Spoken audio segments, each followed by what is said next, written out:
Excuse me. Okay, I'm here. Anybody's got any questions? I'm working on one of my other monitors, putting my training together. If anybody has anything for me, let me know. But other than that, I'm just going to be over here hammering through more stuff that I want to get out.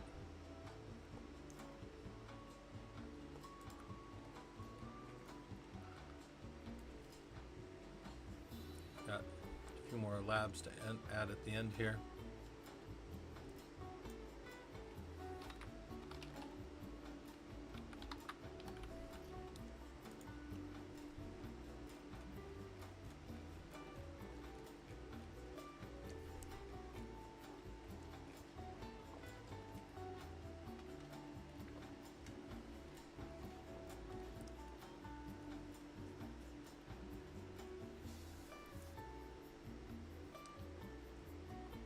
All right.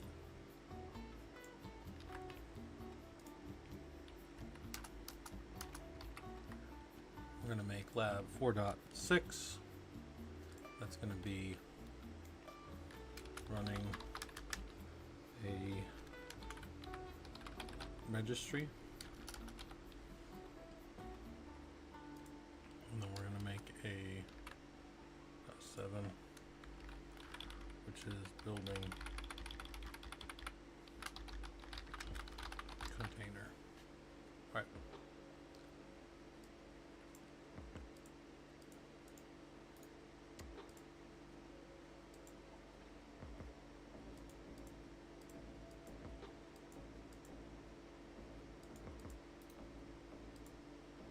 All right.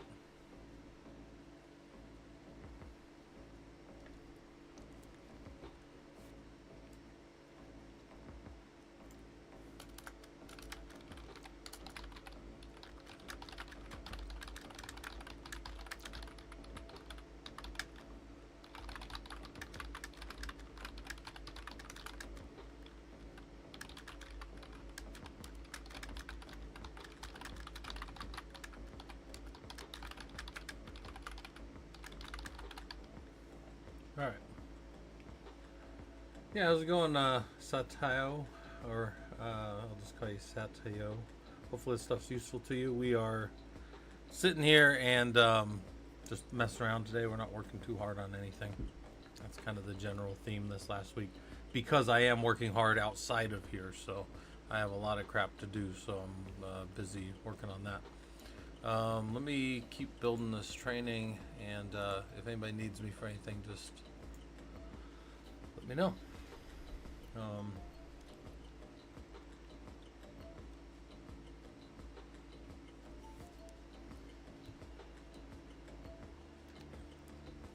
Man, this one's involved. All right, gotta go through this on the top screen. Using all my screens today.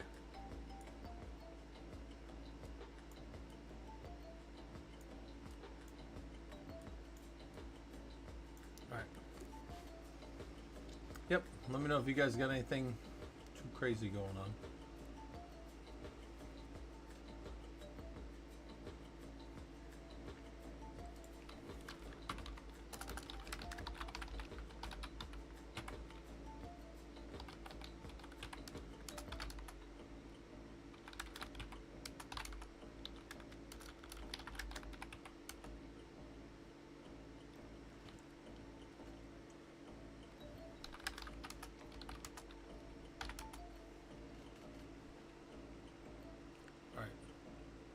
So running the registry.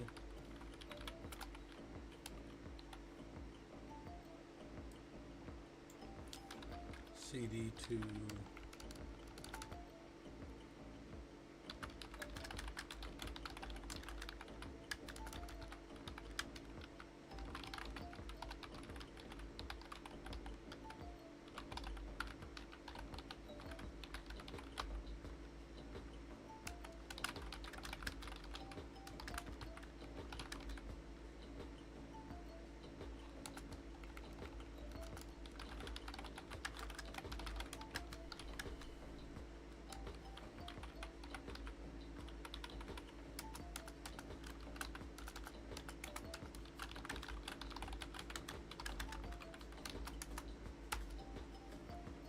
Yeah, nice. Hopefully this stuff's useful. I mean, I know most of the time I'm messing around on here, just kind of getting my lab stuff working. But yeah, hopefully this stuff's useful. We were talking about stuff earlier, so I left it up there on the top left. You guys can see what we were working on or talking about. All right.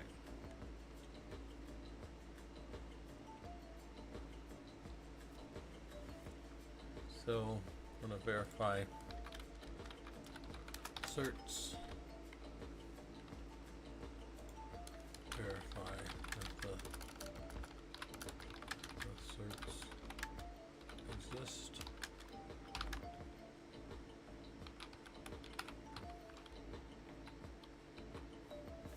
Okay.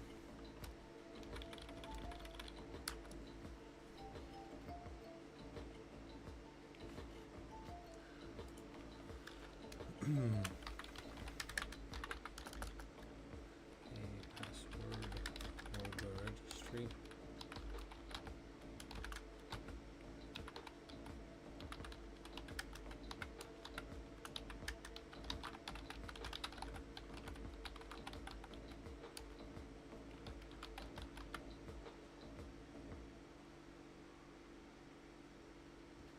Okay.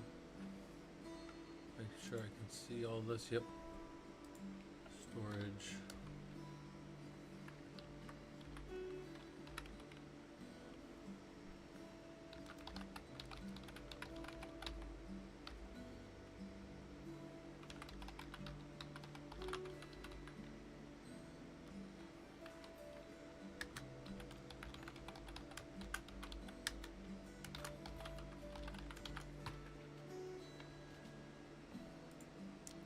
Okay.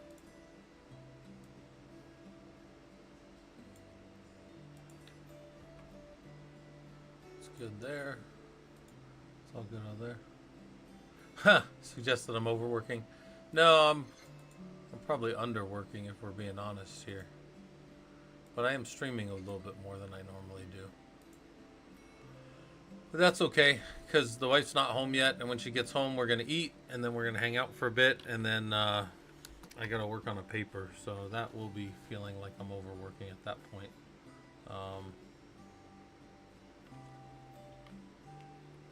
Let's say start the registry.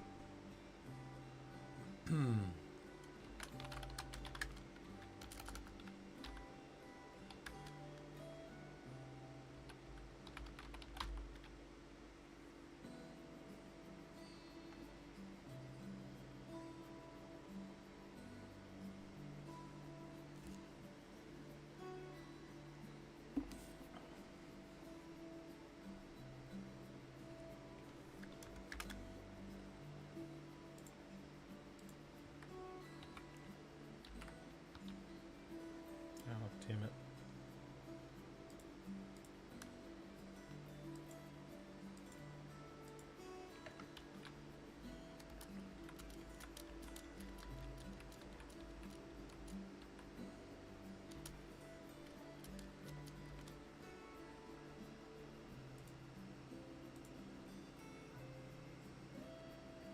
But I could be working too much. That's possible.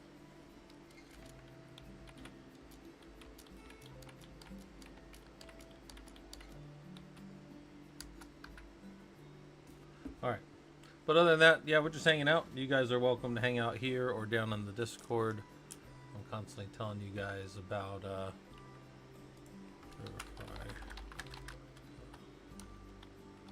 registry is running. Yeah, I'm always trying to tell you guys about stuff that's fun, stuff that'll get you to doing this stuff professionally if that's what your goals are. And yeah.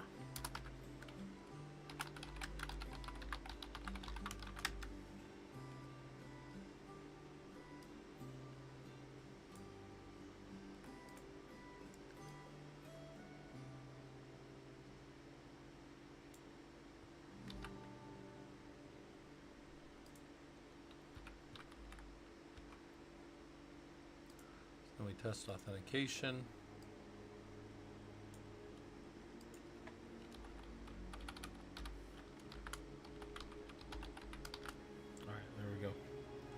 Good, good.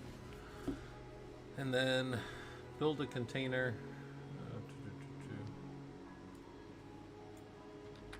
I'm going to say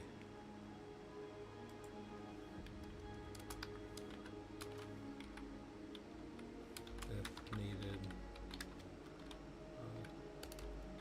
check logs. There we go.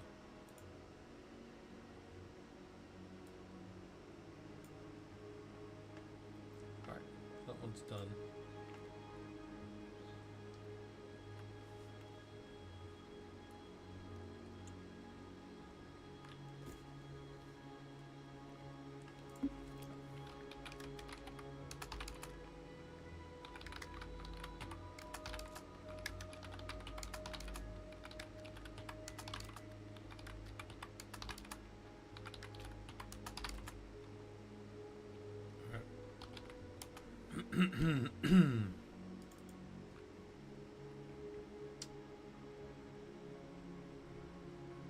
Let's see.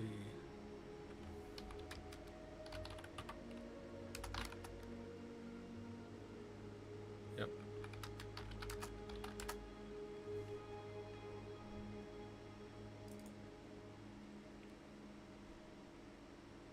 Let's see. This slab.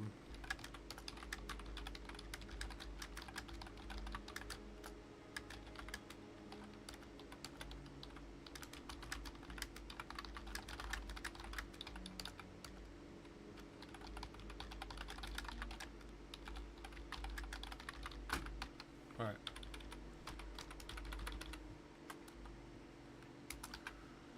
So, yeah, I'm just hanging out, not working too hard, and I am getting the final little finishing touches on this hopefully last little lab that will show this last little part of the build that I kind of want to run.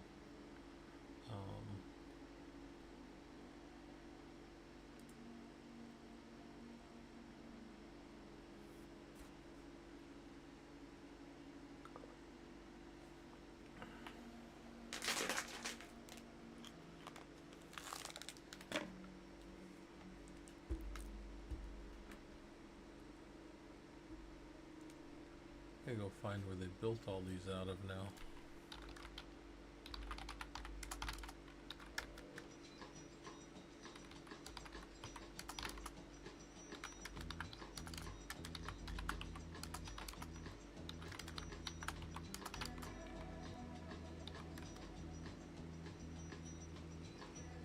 Oh.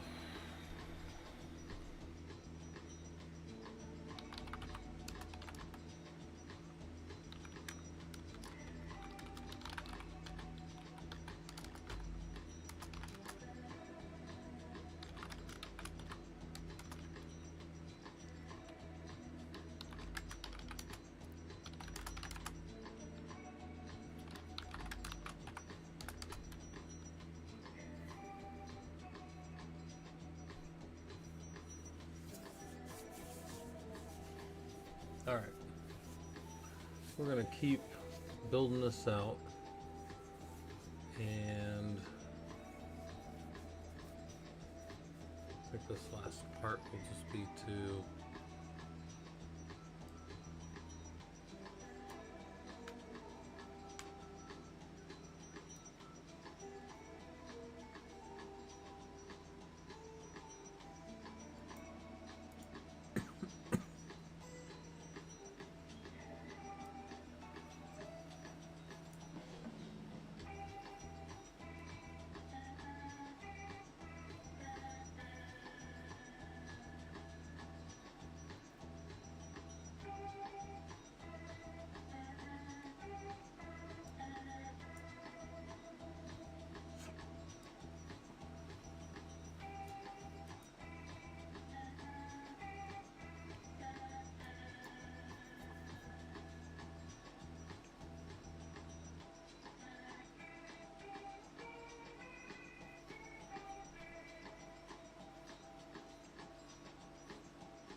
So I'm going to say change.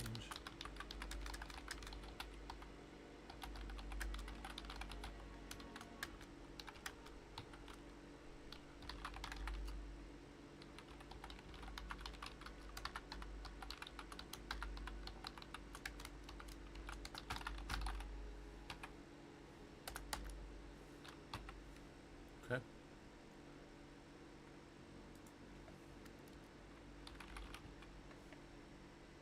Like that. And yeah, we're just building training out. That's all we're doing, guys. Not the most exciting part of the job, but very important, very valuable.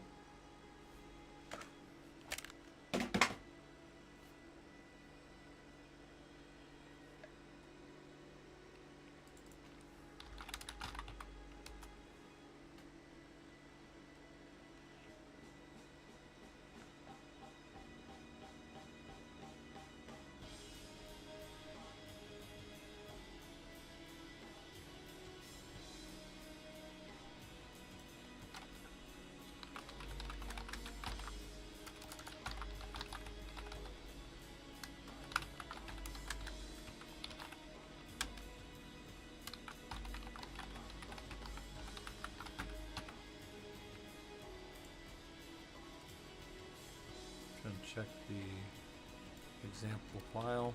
It's always important. And then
let's see.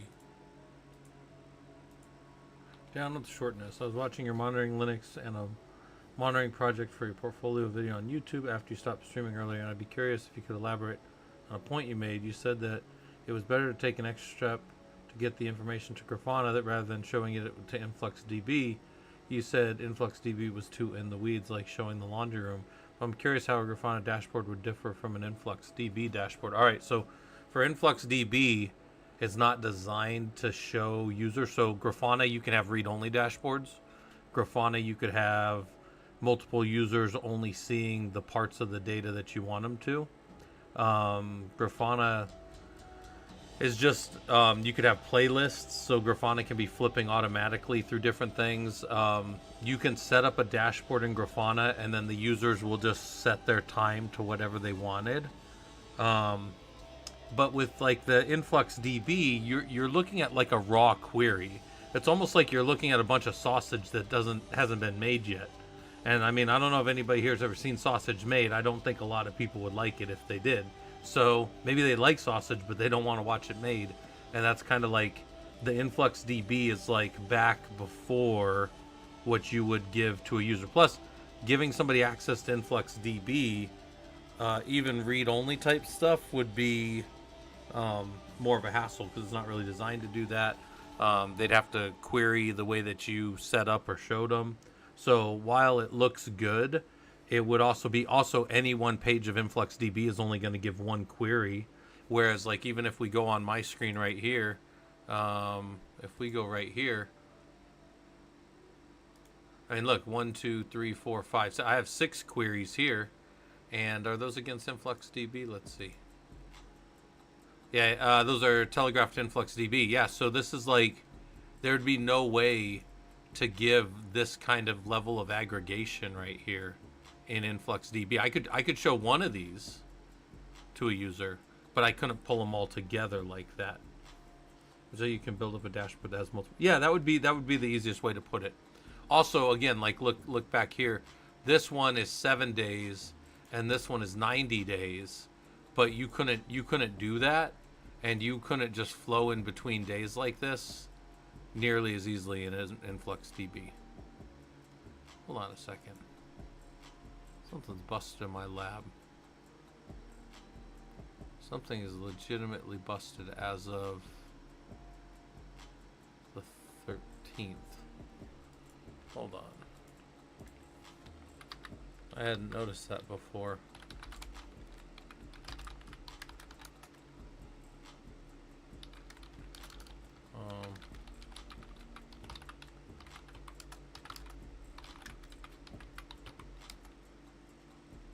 Okay. That's where those queries write to.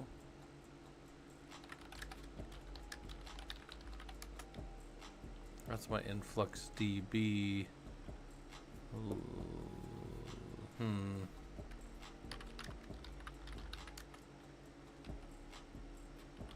That worries me.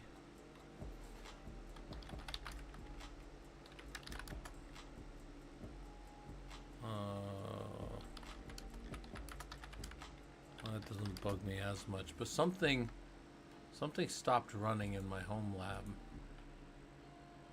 Specifically, all of my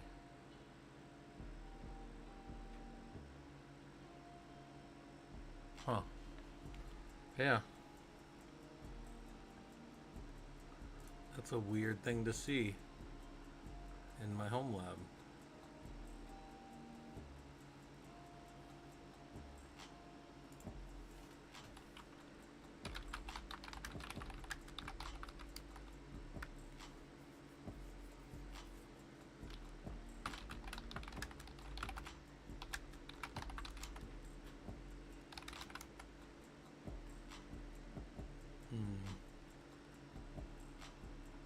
Yeah, that's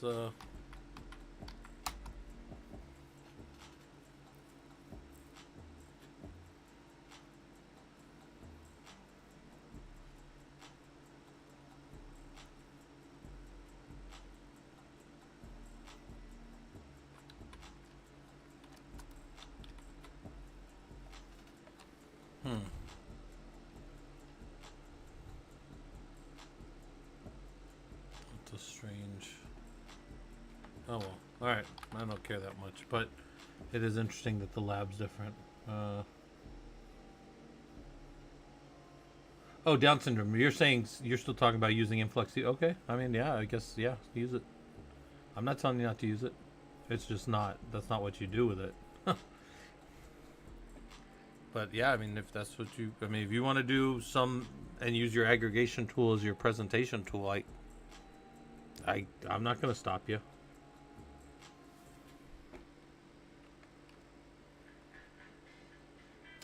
All right. Where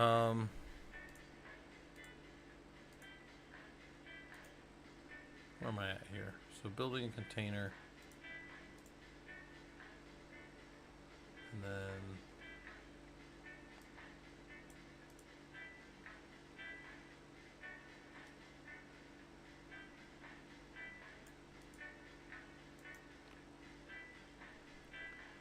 we would do podman build.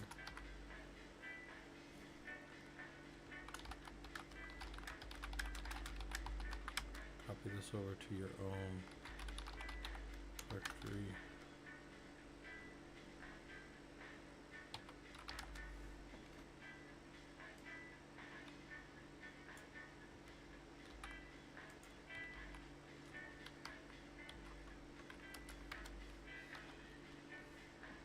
Copy from there to there, and the container file will be the name of that file.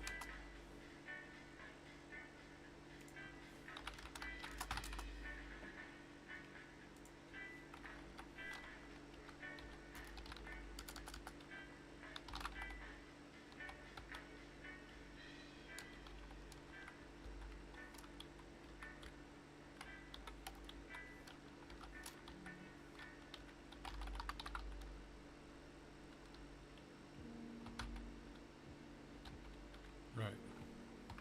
So copy that all there. Copy that.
All right.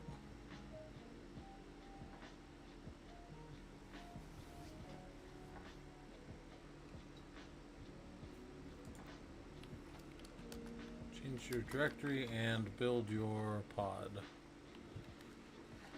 which is a container in this case, but it's still pod.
I'm gonna change this one. That one's a little too.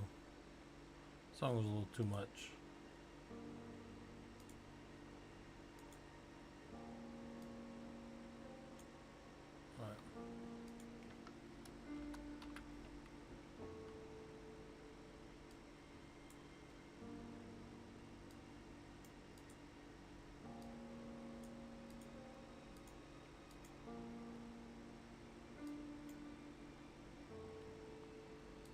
see.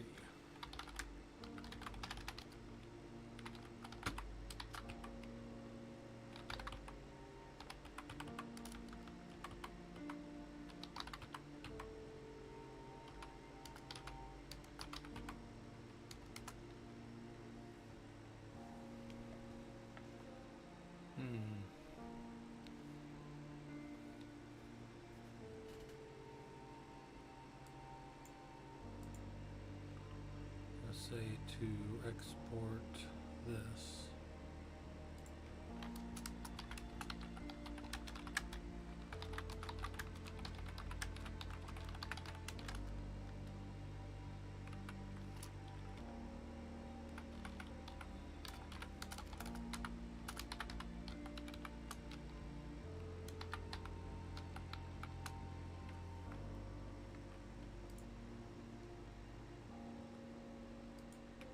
Export that, export that.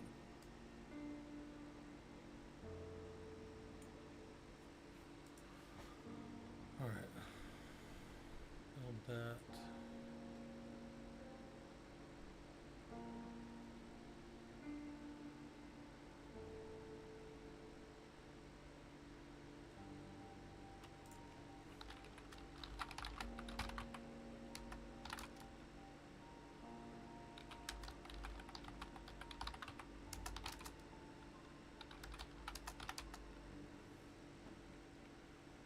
Interesting.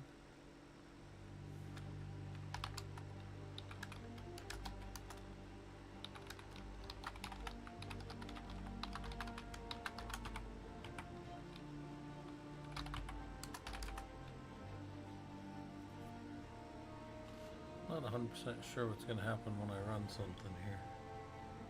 That's fine.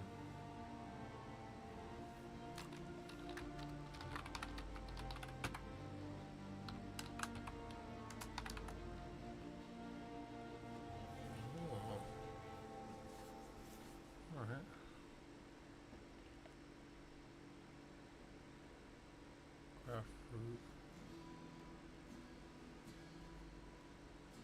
might be wrong.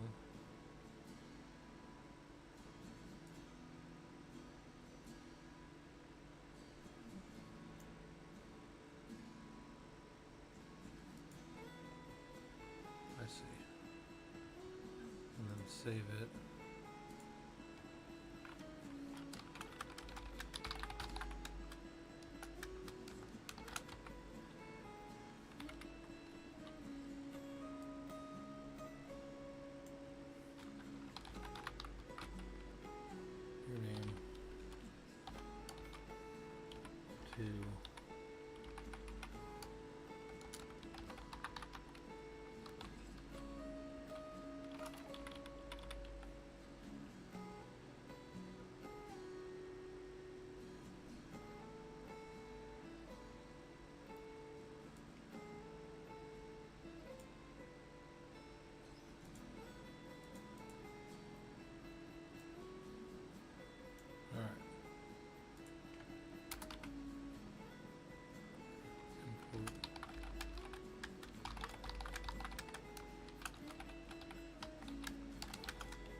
Train's up to 37 pages now.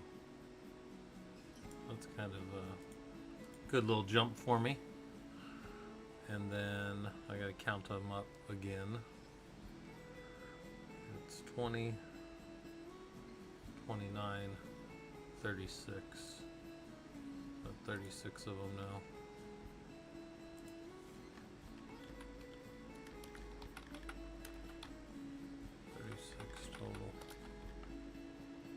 Total pages is 37, I think.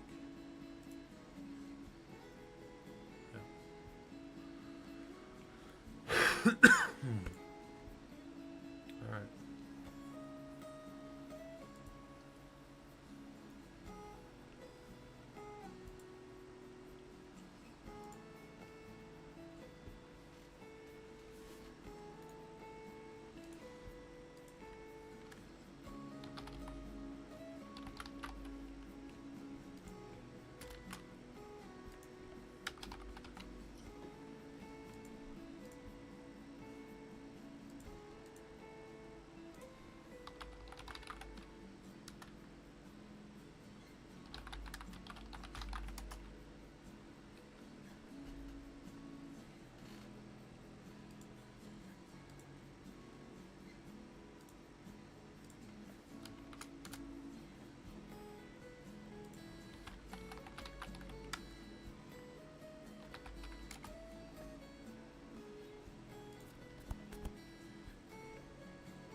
Yep.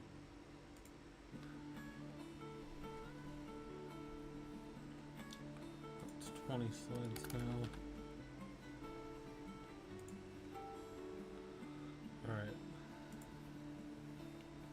Keep figuring out what I'm going to add to this stuff. I guess I can start putting in where I want them to be at on each of the days. So after the first day, we've done all the hardware, all the network, and then we go to do like a lunch break,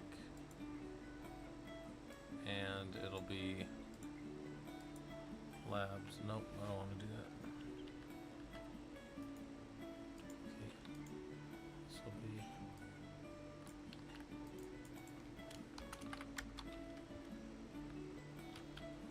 I want them to do labs 1.1 through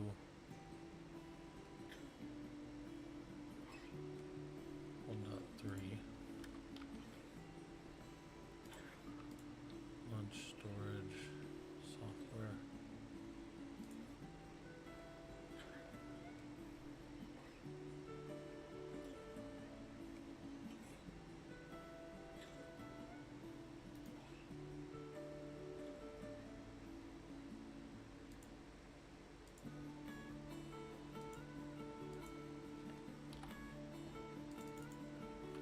This will be labs 1.4 through, let's go look, 1.4 through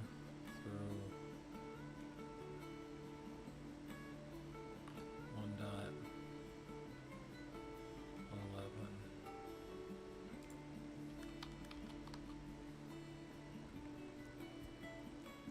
Okay, got that done. That one's also up to 82 slides, so that's good.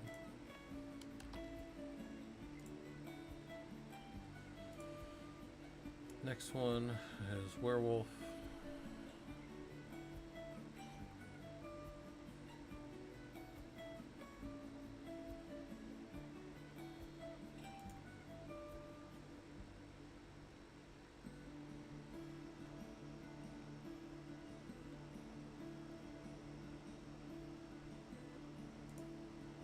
All right, 2-1 through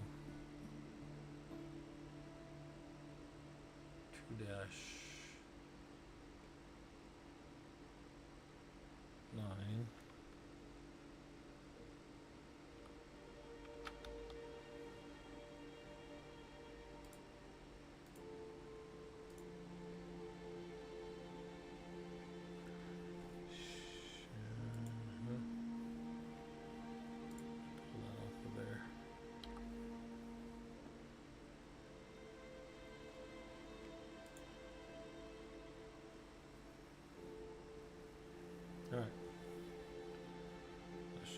exactly what I'm going to have them do.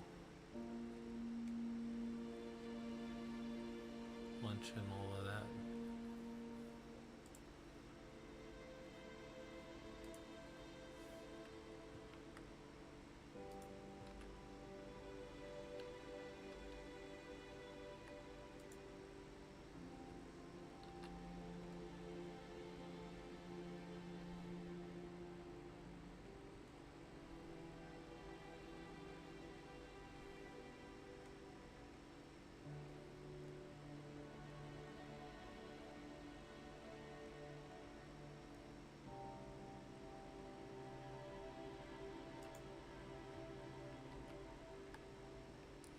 Say to do these labs, we're gonna do so many before these guys go to lunch, I guess.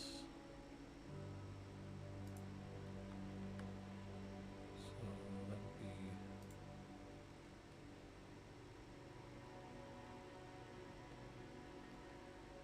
2.6.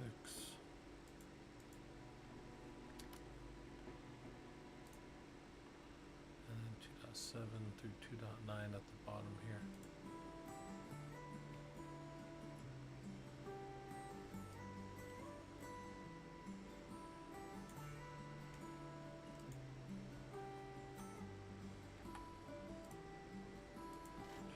Six through 2.9. All right.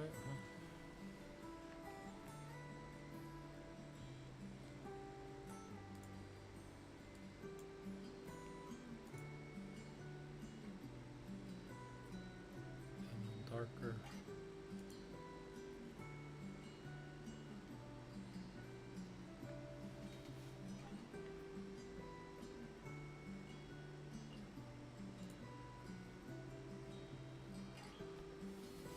All right.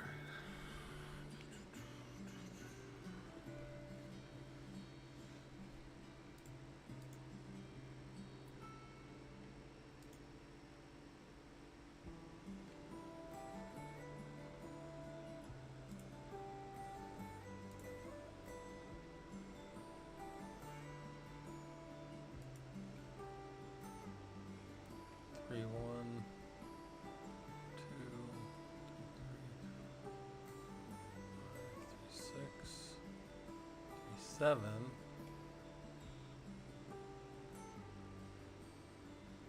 8, 3, 9. Well, that doesn't. Oh, okay, so that's still node checkout.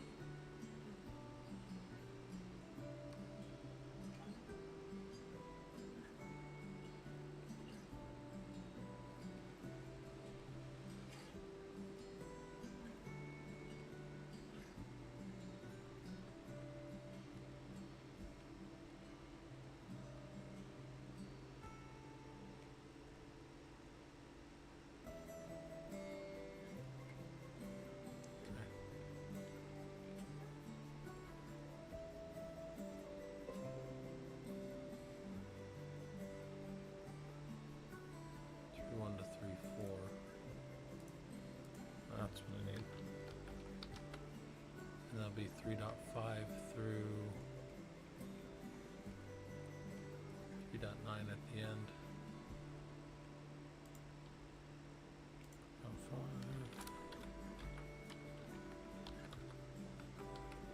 3.9.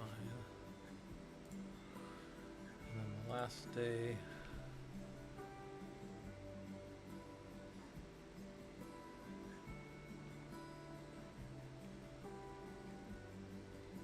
4.1, 4.2, 4.3.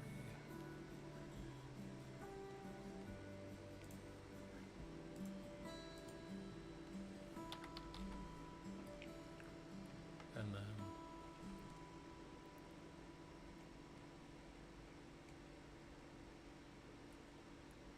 we'll do, if we have any additional time for these labs at the end, it'll be 4.7 through back to 4.4. Yep, 4.4 to 4.7.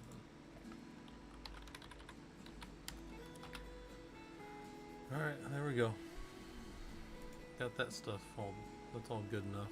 21, 53. That one's still 52. Yep. That one's 82. So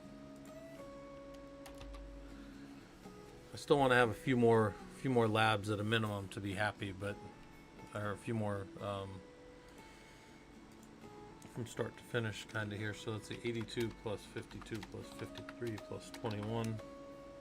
I'm at 208 total slides. So definitely need some more.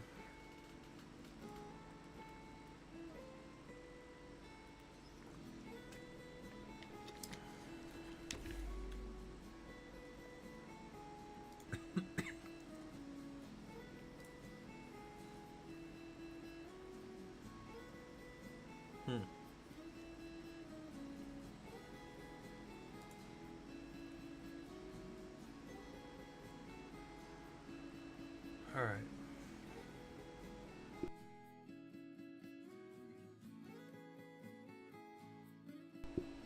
All right. Back. So let's find maybe some more useful material from my my partners in crime here.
See if that command works.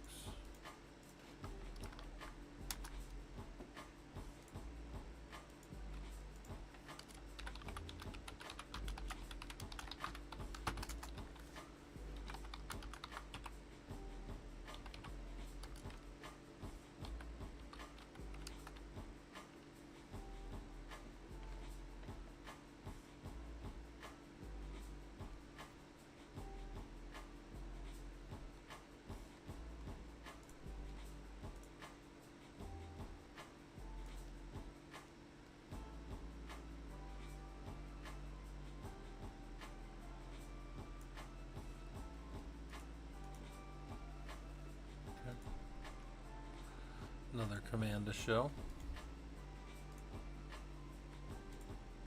And which node is the head node?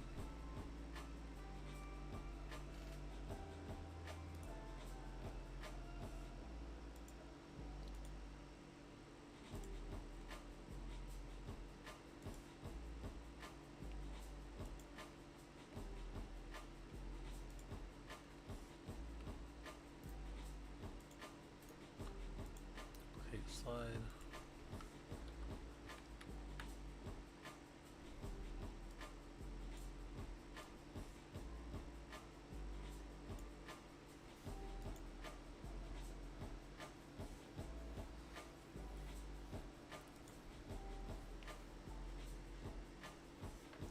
I didn't even think about it, but I do have a laser pointer around here somewhere. I should probably bring that out there with me, just so I could laser pointer on the screen.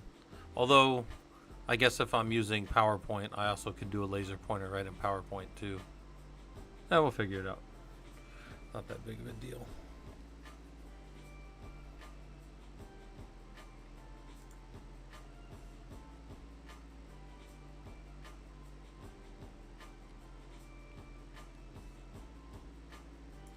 Say determining the head node with PCS, and this one will be determining the head node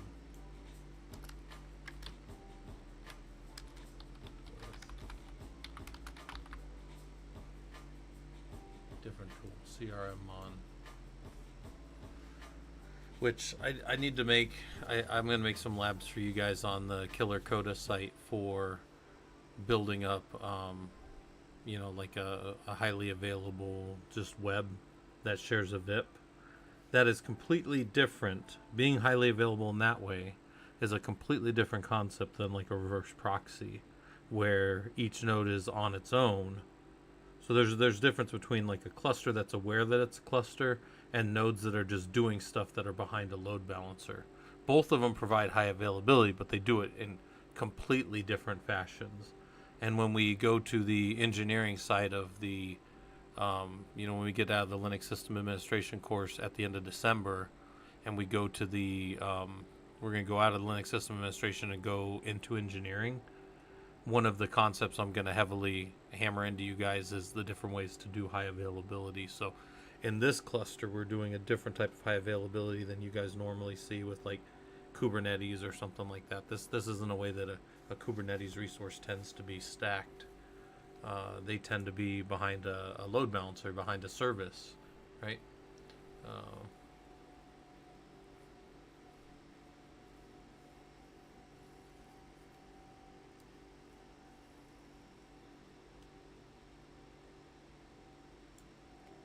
All right.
Well, I think I've mostly squeezed everything I can out of that part of the training.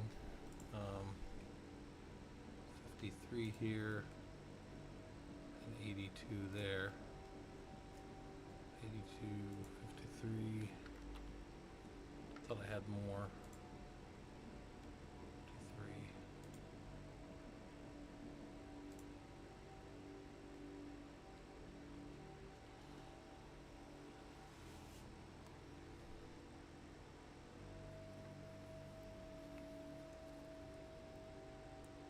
Yeah, I got to get more content in my last set of slides here. I need to, yeah, significantly, I think, increase it. Now, did I show them how to import that? Let me make sure.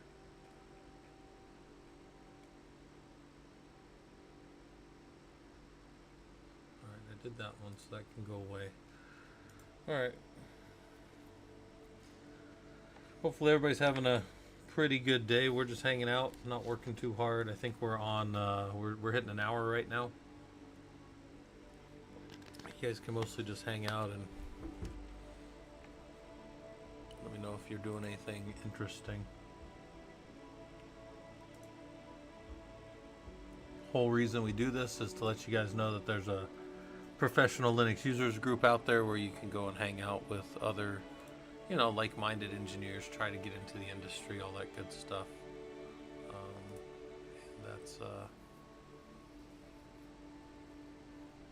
That's where basically we're trying to be the engineers that we didn't have before us. You know, the people who kind of let us just sink or swim. We're trying to be the ones that show you guys how to do this stuff if you want to get in the field.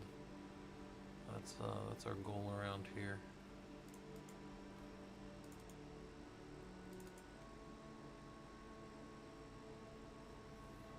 Let me see if I have. Hopefully, I have all my old stigs open in here still.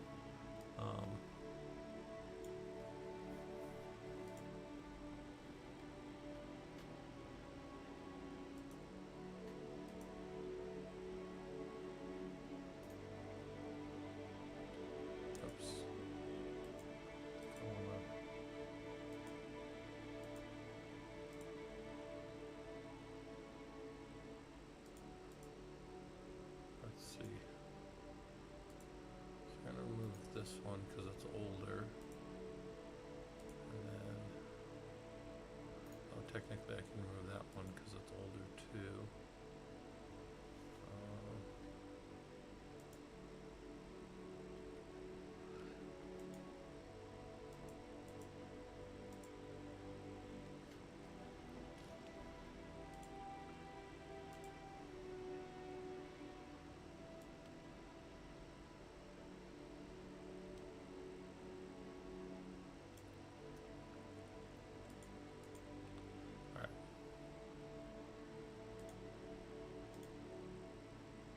Stig tools.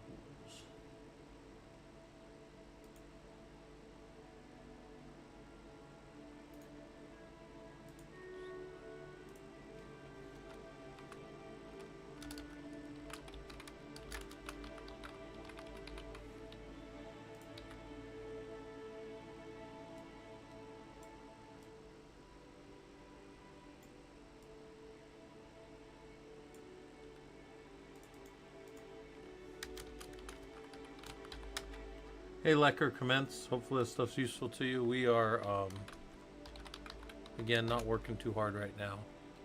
And we are pulling information for some training I'm doing.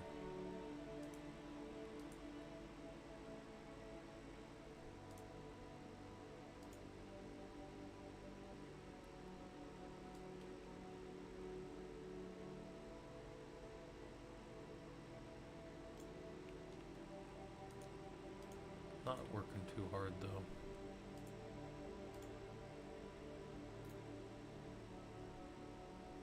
Slide.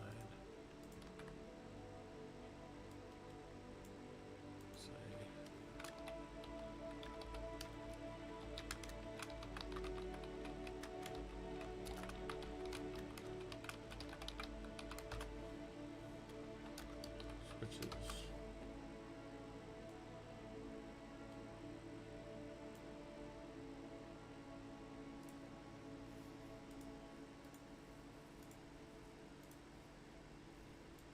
That'll be readable for them.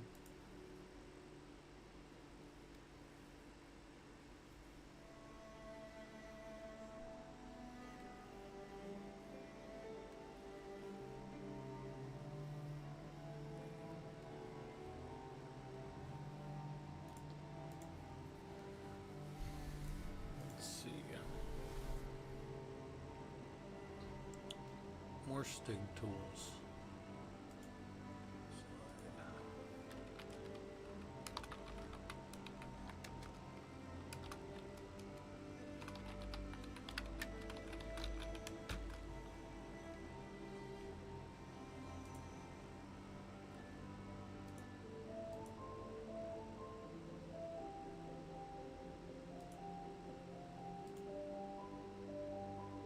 Yep, so I'm just capturing stuff here.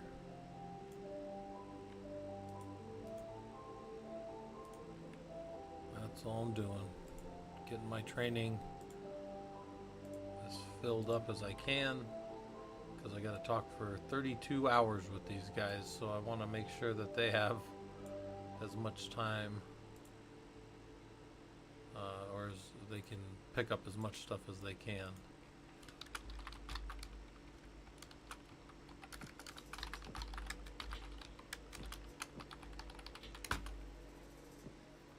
Container nodes. Let's see. Rocky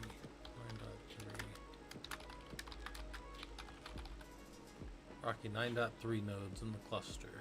They are built to this Stig standard.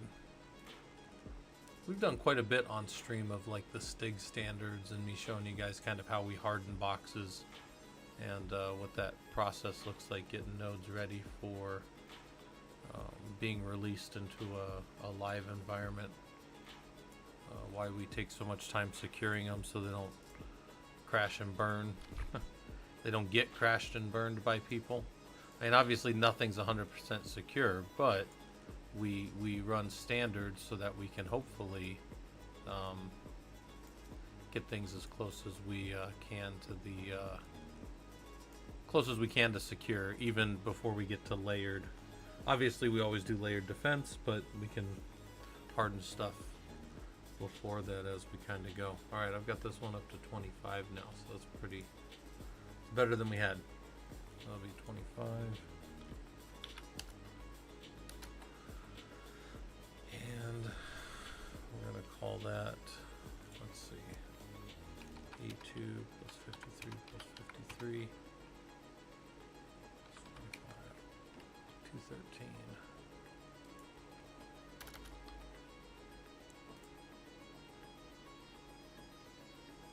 All right, that's where we're at.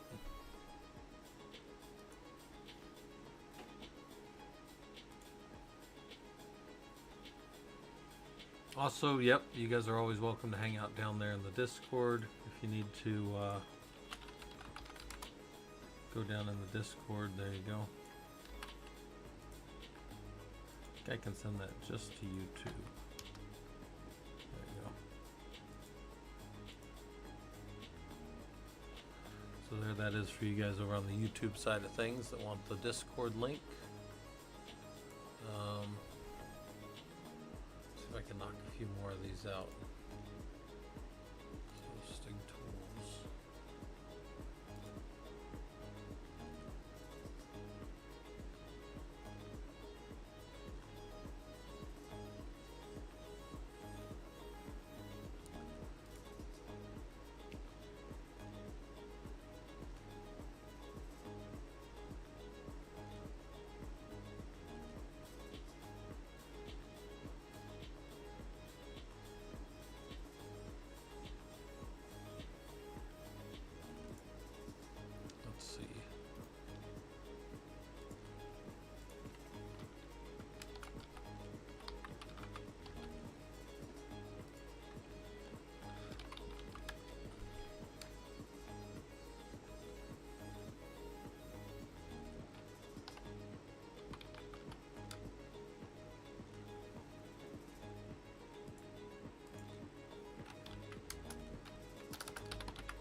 Yeah, I'm not gonna worry about that one.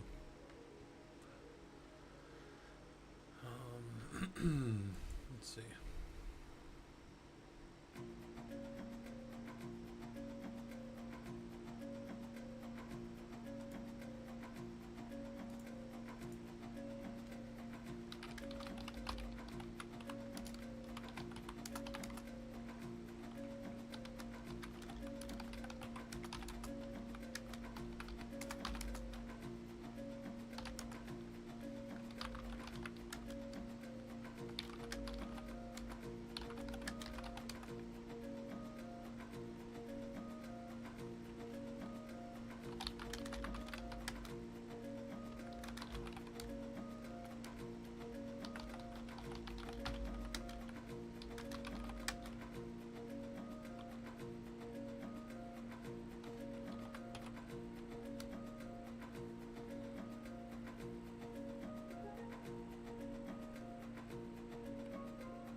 And thanks for the follows, which are called subscriptions over on the YouTube side.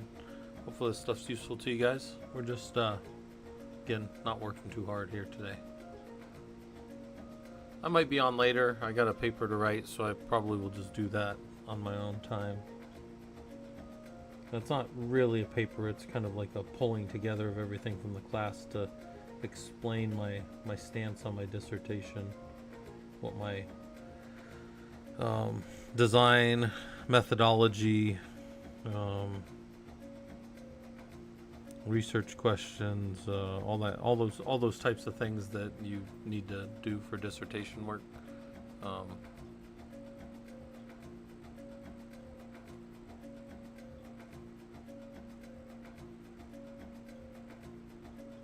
So I'm just trying to get as much work stuff done as I can now before the wife gets home.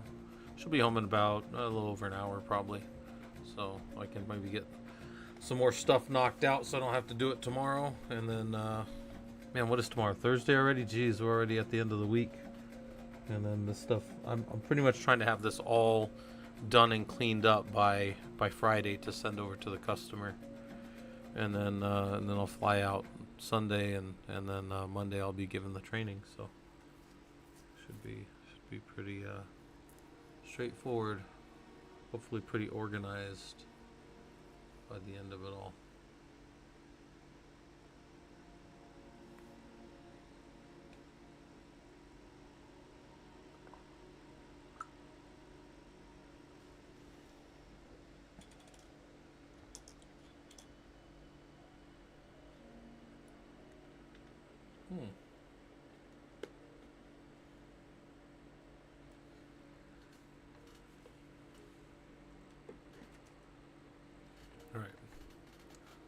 So I'm running a report against 1, 2, 3, 4, 5 nodes. Hopefully it doesn't take too long. I don't recall it taking too long to generate. And then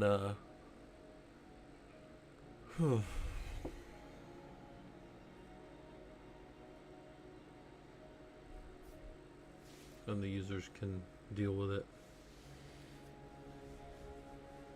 I want to say it should take, yeah, it's just doing a full scan, so I wouldn't think it would take more than, it shouldn't take too long.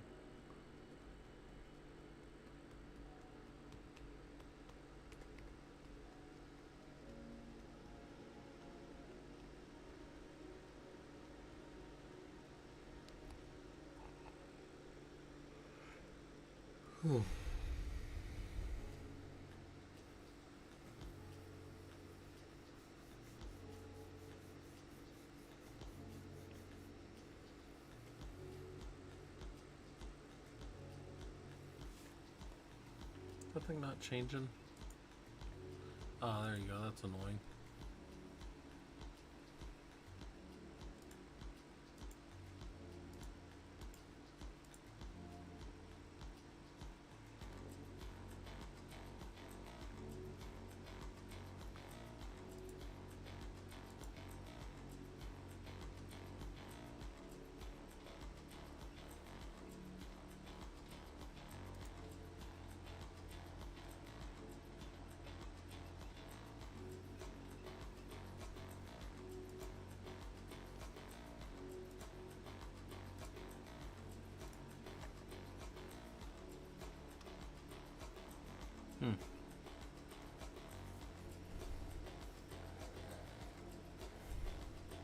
Things taking longer than I expected it to.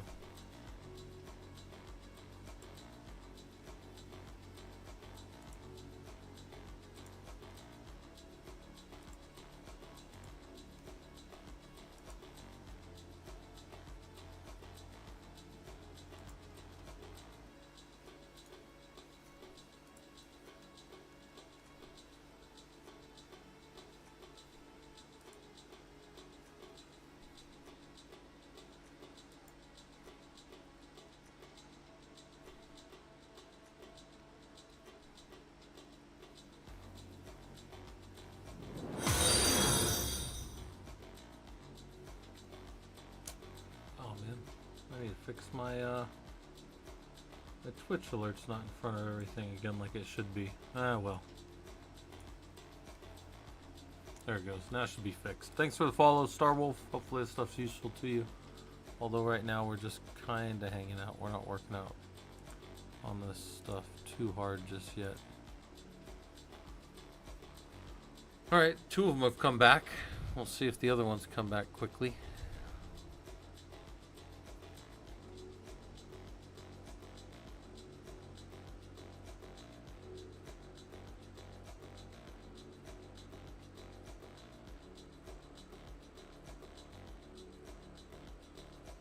Exploring Discord, nice. Using some Ubuntu and PHP, nice. If you're interested, there is yeah, down the Discord there's a beginner start here section, and we are running through a free Linux systems administration course for anybody that wants to do it. That's all down in the Prolog project. So yeah, don't let yourself get overwhelmed. I tell people to take their time down there, but yeah, there's definitely stuff going on in the Discord. People talking. In fact, there may be. Sometimes there's people. Let's go see.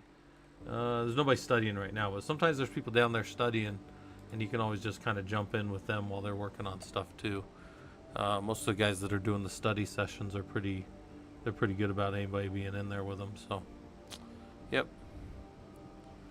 Go do that if that's interesting stuff to you. I'm trying to get these last 2 nodes to respond, and they are taking their sweet time.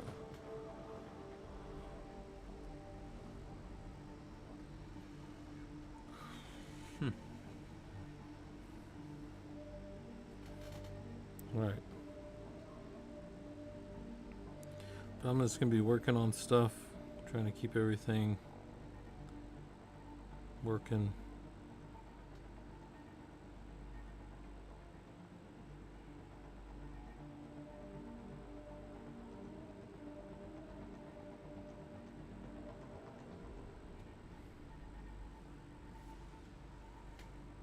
Hey Killa, how's it going? We're not working too hard. We're just hanging out. Killa, you're on the Linux Systems Administration course. You said you're just starting it, right? I was just telling Starwolf about it. Is it pretty good so far for you?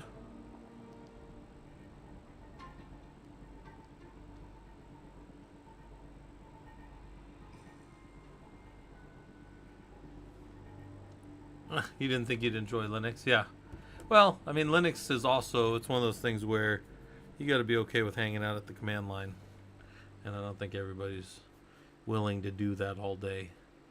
And you still get to play, you can still go play around with other stuff, but I think most people don't relish the idea of just being. Oh, where are my teeth? Yeah, I was zoned out too. I went and grabbed some food earlier. That thing's not even telling me what that is. But yeah, thanks for coming by. You guys are welcome to hang. And I don't know why my little mini feed's not updating, but I couldn't tell what that was. So hopefully somebody did something good. Okay, I got one more node left to rerun and let me know that the security is good on it. That's the last thing I'm checking here. Alright. 10 minutes. Can start different things. Thanks for the follow. Then you guys can see Ranger Dog there. Alright. Let's tell him it takes about 10 minutes.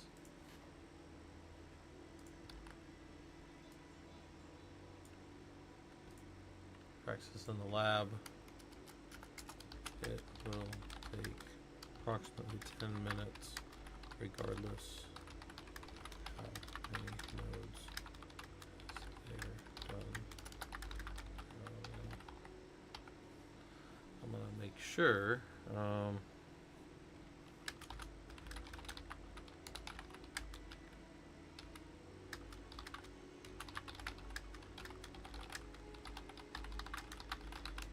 Okay.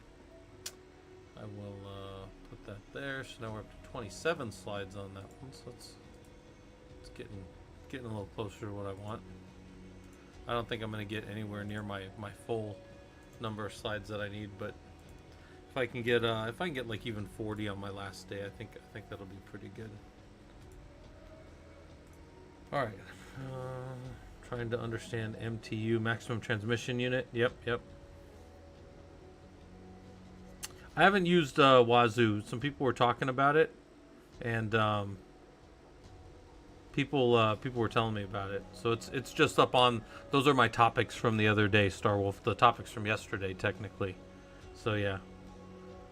Killa, maximum transmission unit. Yeah, that's a fun one to kind of understand, and then whether or not you can chop the packet down as it goes to the frame level or frame layer at data link. So. Interesting. He was saying IPv6 uses minimum instead of maximum.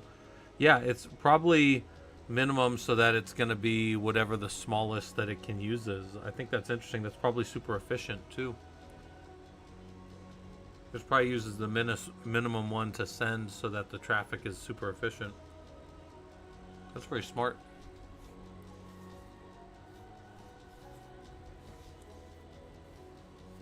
You know, Killa, we have a that company IP-8 or IP.HE or whatever they are, Hurricane Electric, HE dot something, I don't know, whatever they are. They're in the Discord.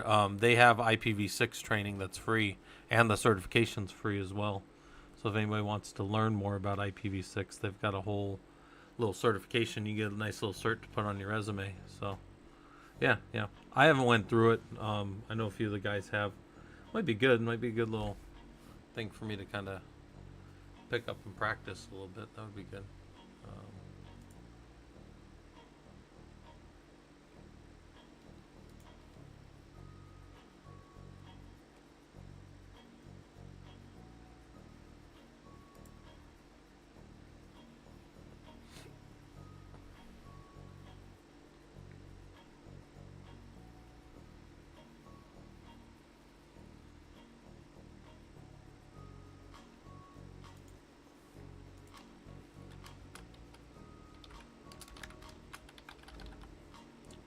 K3 security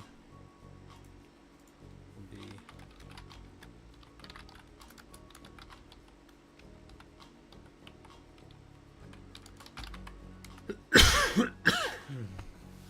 excuse me.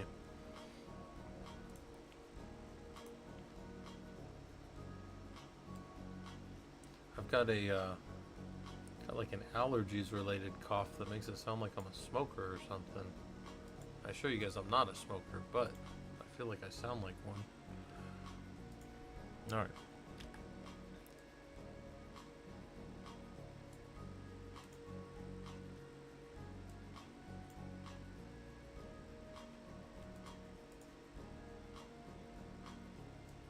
Alright, we're gonna move that over there, and we're gonna move that over there.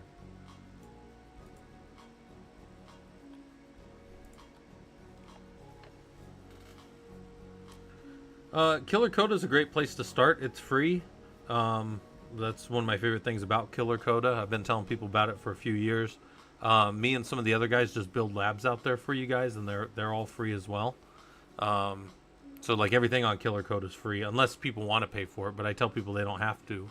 Like I don't get anything from them. I just, but yeah, go to Killer Coda if you want and start with the Linux stuff, or if you're already into Linux, start with the Ansible stuff.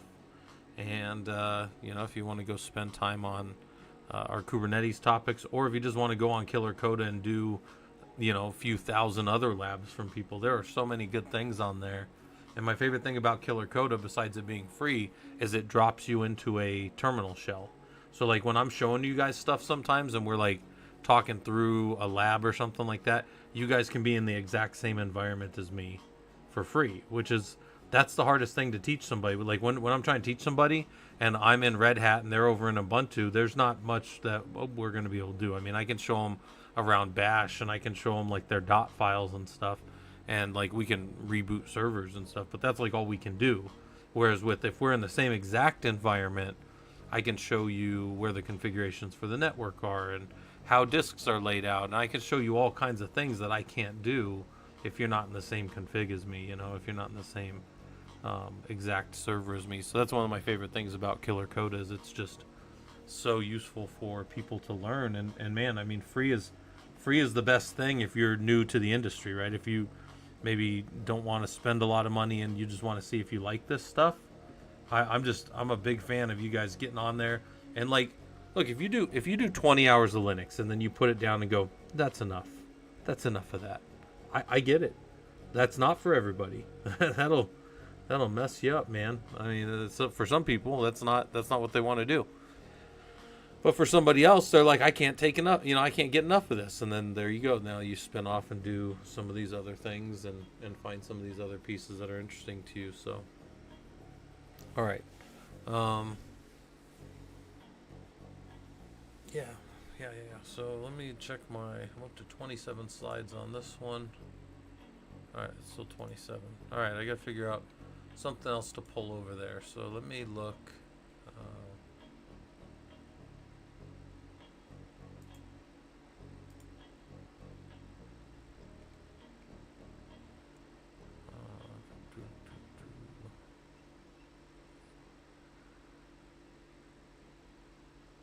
All right. And over here, I think I've shown how to do all that stuff. Done all the Weka stuff. Weka's a file system. In case you guys didn't know, it's kind of there's a whole big thing with Weka IO.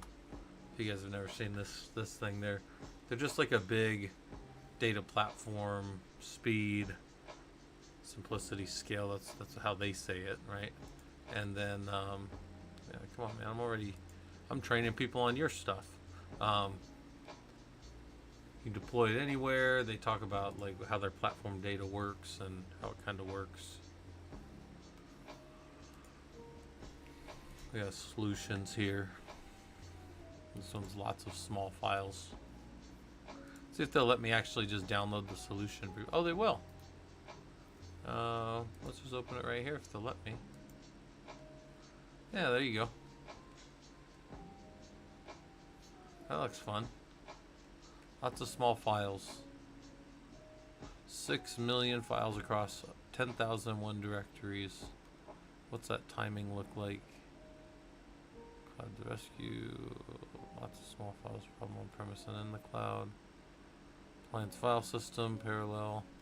These are other ways to do it. I mostly deal with parallel file systems. Massively distributed parallel file systems, in fact. I wonder how they do it.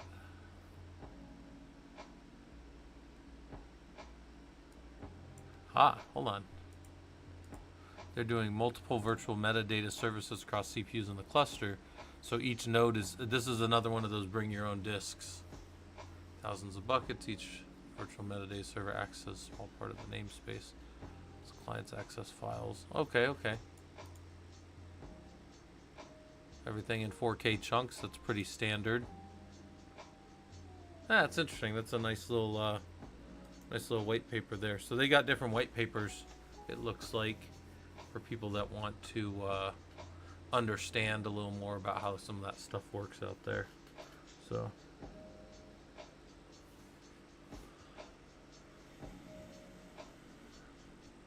Killa, you'd be surprised it's not always defaulted to the highest possible on the device.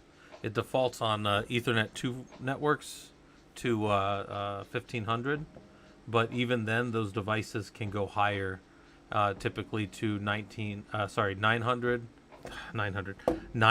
MTU, or even 18,000 sometimes. But 1500 is the default typically. Yeah. Killa, have you not seen me bust up packets before and stuff? Have you not heard my little explanation of that? I did it like a week ago. You might not have been around. Let me take a little walk, and then I'll come back and I'll show it to you if that's okay. Get in a command shell if you want to see kind of what I'm talking about. I'll prove some stuff to you. Yeah. Give me a second. I gotta stretch my legs out. I've been sitting here. I realized how tired I was. Oh man. But yeah, let me walk it out for a second here.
All right. Back. I've stretched my legs. So, let me show you something real quick. Killa, are you in a... give me 1 second on this other window here.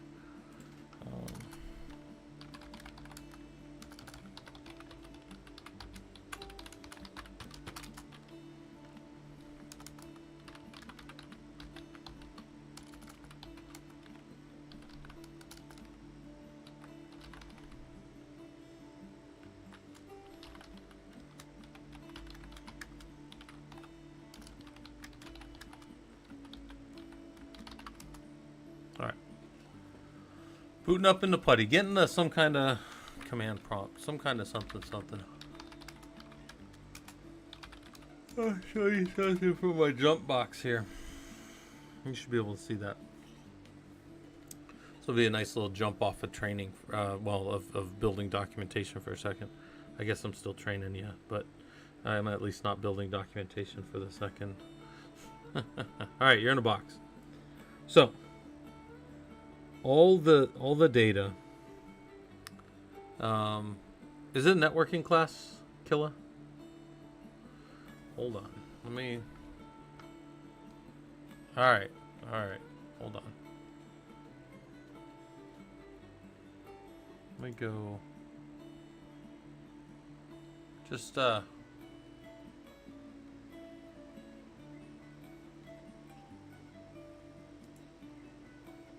ignore all this other stuff for a second here. Yeah, that's fine. Alright, that can go down for a second. That can get out of the way. That can go away. I'll leave that up for a minute. Alright, so hold on. Let me make that like that. Alright. Can you guys see that okay? Yep, you guys should be able to see that. All right. So that's a joke from something else. I'm just going to leave that up though. I can answer that for money. It's from Rick and Morty if you guys aren't familiar. Anyway, so I was joking around about something earlier or the other day I think. So what I wanted to show you was this. So if you ever need to, you can do IP adder on a machine and it'll tell you the different interfaces you have, right? And then you can do obviously IP route or IPR and see how your system's gonna route things around your network. But for my case, if I'm gonna ping Google, I'm gonna resolve the name Google with DNS, right? DNS is gonna resolve hopefully to www.google.com. Give me an IP address, and that IP address is hopefully going to map to one of these. But if it doesn't map to any of these four, it's going to automatically go out my default, which is the way it's going to end up going. But let's just leave this up here for a second, that it's going to go to here, which means it's going to go about ETH0. And when it goes to ETH0, it's going to have a maximum transmission unit of 1500. So let's see if we can prove that. Right? We know that if we travel down the stack in the protocol stack of IPv, even outside of IPv4, the TCP IP model or the OSI model, we travel down the stack and we hit network at layer 3 and then frames with data link layer at layer 2, right? We know that. And that's where this is being set, is at the maximum transmission unit. So let me pull something up that's gonna hopefully make this clear as mud. Let's go to our networking primer real quick, and I'm gonna pull my networking primer over here, and just real quick I'm gonna show you this, right?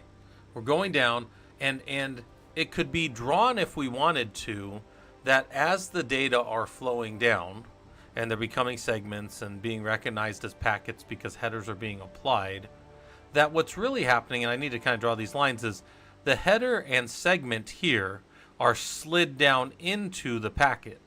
And then the header of the packet, all that is slid down into just the data being transported at the frame layer. You follow that, right? So if I go to ping is at layer 3. I can control what happens with in the header, whether or not we're allowed to fragment. I can also determine how big this packet is, right? So let's do a couple of things real quick. As it slides down through the system, let's go do this inside of our little Linux box here.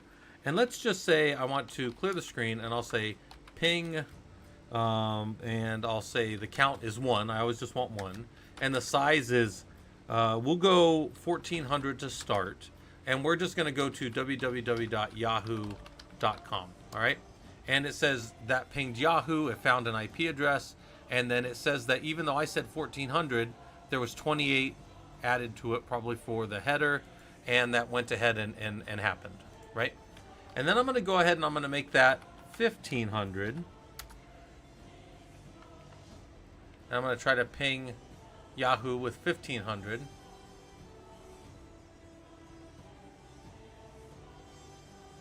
And I don't know why that actually lost, because normally you can ping Yahoo with no problems there. But hold on. That went bigger, but hold on. That's not why that didn't come back. Hold on. Typically, Yahoo's the one that listens and Google's the one that doesn't. Let's go to, like, I don't know, MSN.com or something. I don't know, right? Some of these, once you start messing around with them, they don't respond back. Yahoo typically does, though. Yahoo typically will respond back to you no matter what you do to it. All right, well... All right, anyway, there's the 1500 to Yahoo.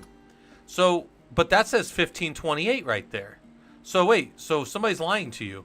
Or something else is happening. MSN did not. Yeah, so Yahoo should come back. Do Yahoo a few times, it should come back.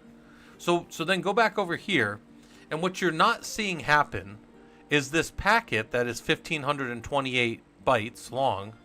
As it goes to slide down into this data link layer, it's getting what's called fragmented. It is being chopped in half, and half of your packets going in one frame and half of your packets going in another frame, and when they get to the far side, they're being reassembled. Now, if you say, well, how do you know that, Scott? Well, let's prove it.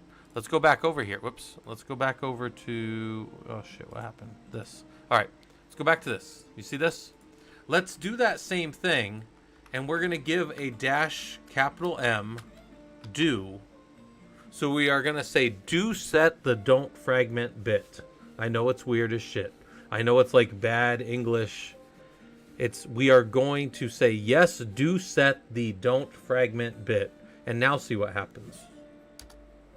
It says, bro, you tried to give me 1500 bytes, which became 1528, and that message is too long with the constraint of I can't cut it. But if you take that off, if you take that off, it fits right away again. There's at least no local message too long. But that's what's happening in your system, is as the data flow down, again, I don't know why Yahoo is not responding and then it is, but that's definitely not a problem of cutting that. So again, it's right here that it's happening between layer 3 and 2 of the OSI model. And it's as this packet with its header is bigger than 1500, it can't get stuffed into this part. And then there's, again, the little bit extra and the little bit extra, and it doesn't fit. Packet needs to be fragmented, but the don't fragment is set. Yes. Now, so if we had jumbo frames, this would not happen until we got to like 9,000, because jumbo frames are like 9,000, or even, I think they can even be like 18,000. So I've had to use this before where, I was working with some engineers and they were assuring me that my systems were set to communicate all the way through with the high MTU, and they weren't set properly. They weren't able to actually communicate. And the way I proved it was like this. I said like 4i in, and then I did a backtick sequence of like 1400 by 5s to 1500, right? Do ping that, and then we're gonna make this the $I, right? And that's just gonna keep getting bigger, and then we'll do like a sleep 1 and done. And this is gonna go and it's gonna ping, no problem. Ping the next bigger one. Again, I don't know why the heck that thing's not picking some of them. We could change the wait timeout too, but the first one went. I just hit Control C. First one. Yahoo, you're embarrassing me in front of my friends. Yahoo's never given me problems before with this. But 1400 should be no problem. Again, 1405 should be no problem. You know what? Well, fuck it. Fuck it. We'll just ping my device. Whatever. We can ping my gateway. Right? And then the first one, everything's receiving. No problems. We're all the way up to, I should have it just say what they're at, but everything's received. No problems. Everything's going. And then we're going to hit, at some point, the one that, oh, I didn't do the dash, dash M do, right? But I'm going to set over here, I'm going to say echo, I am checking, size. There we go. So now I'm checking 1405, 1410, 1415, 1420. Each of these are fine. Oh, and now it's there. All right, whatever. Screw it. I don't care. 1468, 1473, 1478, 83, 88. We're going to see it break right about here. Yep. There you go. Yeah, and I'll break all the way out to the end. But the point is, I now know that across the entirety of that travel, something was at 1500. And if I had been being assured by the team that was my security team, or my networking team, they were assuring me that I had jumbo frames the entirety of the way out to that, I would tell them, I know 100% for sure that I do not. So there you go. Hopefully that's clear as mud. All right. So that's what I was doing there. Let me pull this back up. There we go. Boom. Set that back spinning. All right. That's how you can do it in Linux. Right, if we want to be Linux engineers and such, that's how you can check all that stuff. And it's not magic. I've just been doing this a long time, Killa, and I had that same problem. Except for me, I learned that because I had a problem. You get to learn it. I always say at the bottom of the screen here, experience is the hardest teacher. Oh wait, hold on. You guys are on the wrong one. Back to this. Sorry, I hadn't changed you guys back to the right one yet. Yeah, I shouldn't have shown you guys my slideshow, but that's fine. Doesn't matter. So yeah, that's fine. It's because I use two screens, not two screens, but I use a transition, and I should have transitioned it first, but it's fine. Yeah, that's fine. It's fine, Killa. There's nothing up there that's a big. There's nothing up there that's like security related, so it's fine. So, yeah, but that's what we do, right? I found that thing out again because I got burned one time by my networking team, and look, nobody burns you. Like I hope you guys know, like when somebody burns you in a company, they're probably not burning you on purpose. Tech guys make mistakes. They forget that something's there. I tell people all the time, as engineers, we're not going in the meeting unless you like fist fighting people. Like we're not going in the meeting to have a fist fight. We're going in the meeting to find the right damn answer, and we're going to go where the data leads us, hopefully. And we're not going to start by pointing fingers because that shuts everybody down.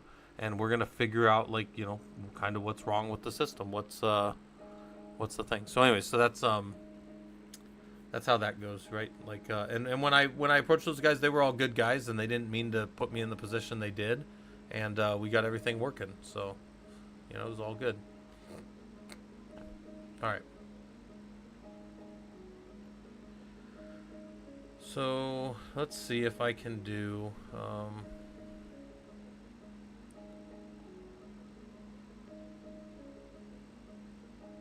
right, I've got all this stuff done.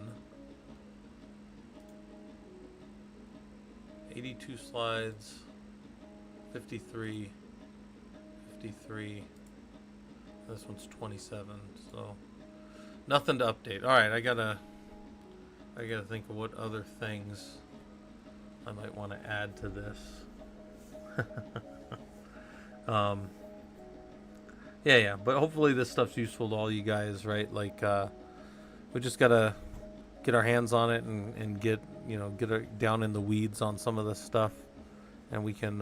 There's a lot of tools that are available to us to see what the system's seeing and see how the system's set. Now the nice thing is the wife's getting off work in about 5 minutes. She wants to run over. She said she wanted to do Chipotle for dinner, and I was like, okay, don't twist my arm. I'll do Chipotle, I guess. Um, Actually, I need to text her and say, let's see. What are we doing here? We'll say,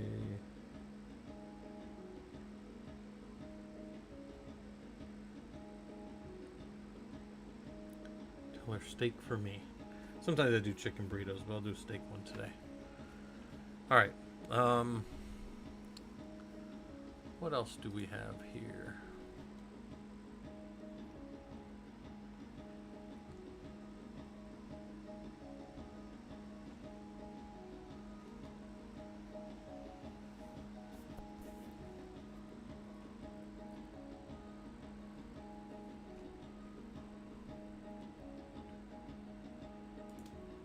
All right.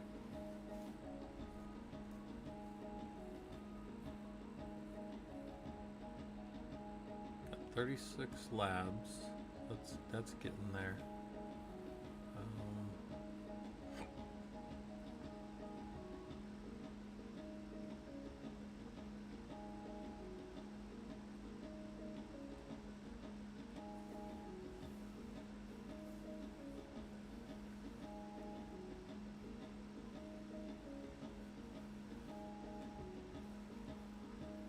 All right.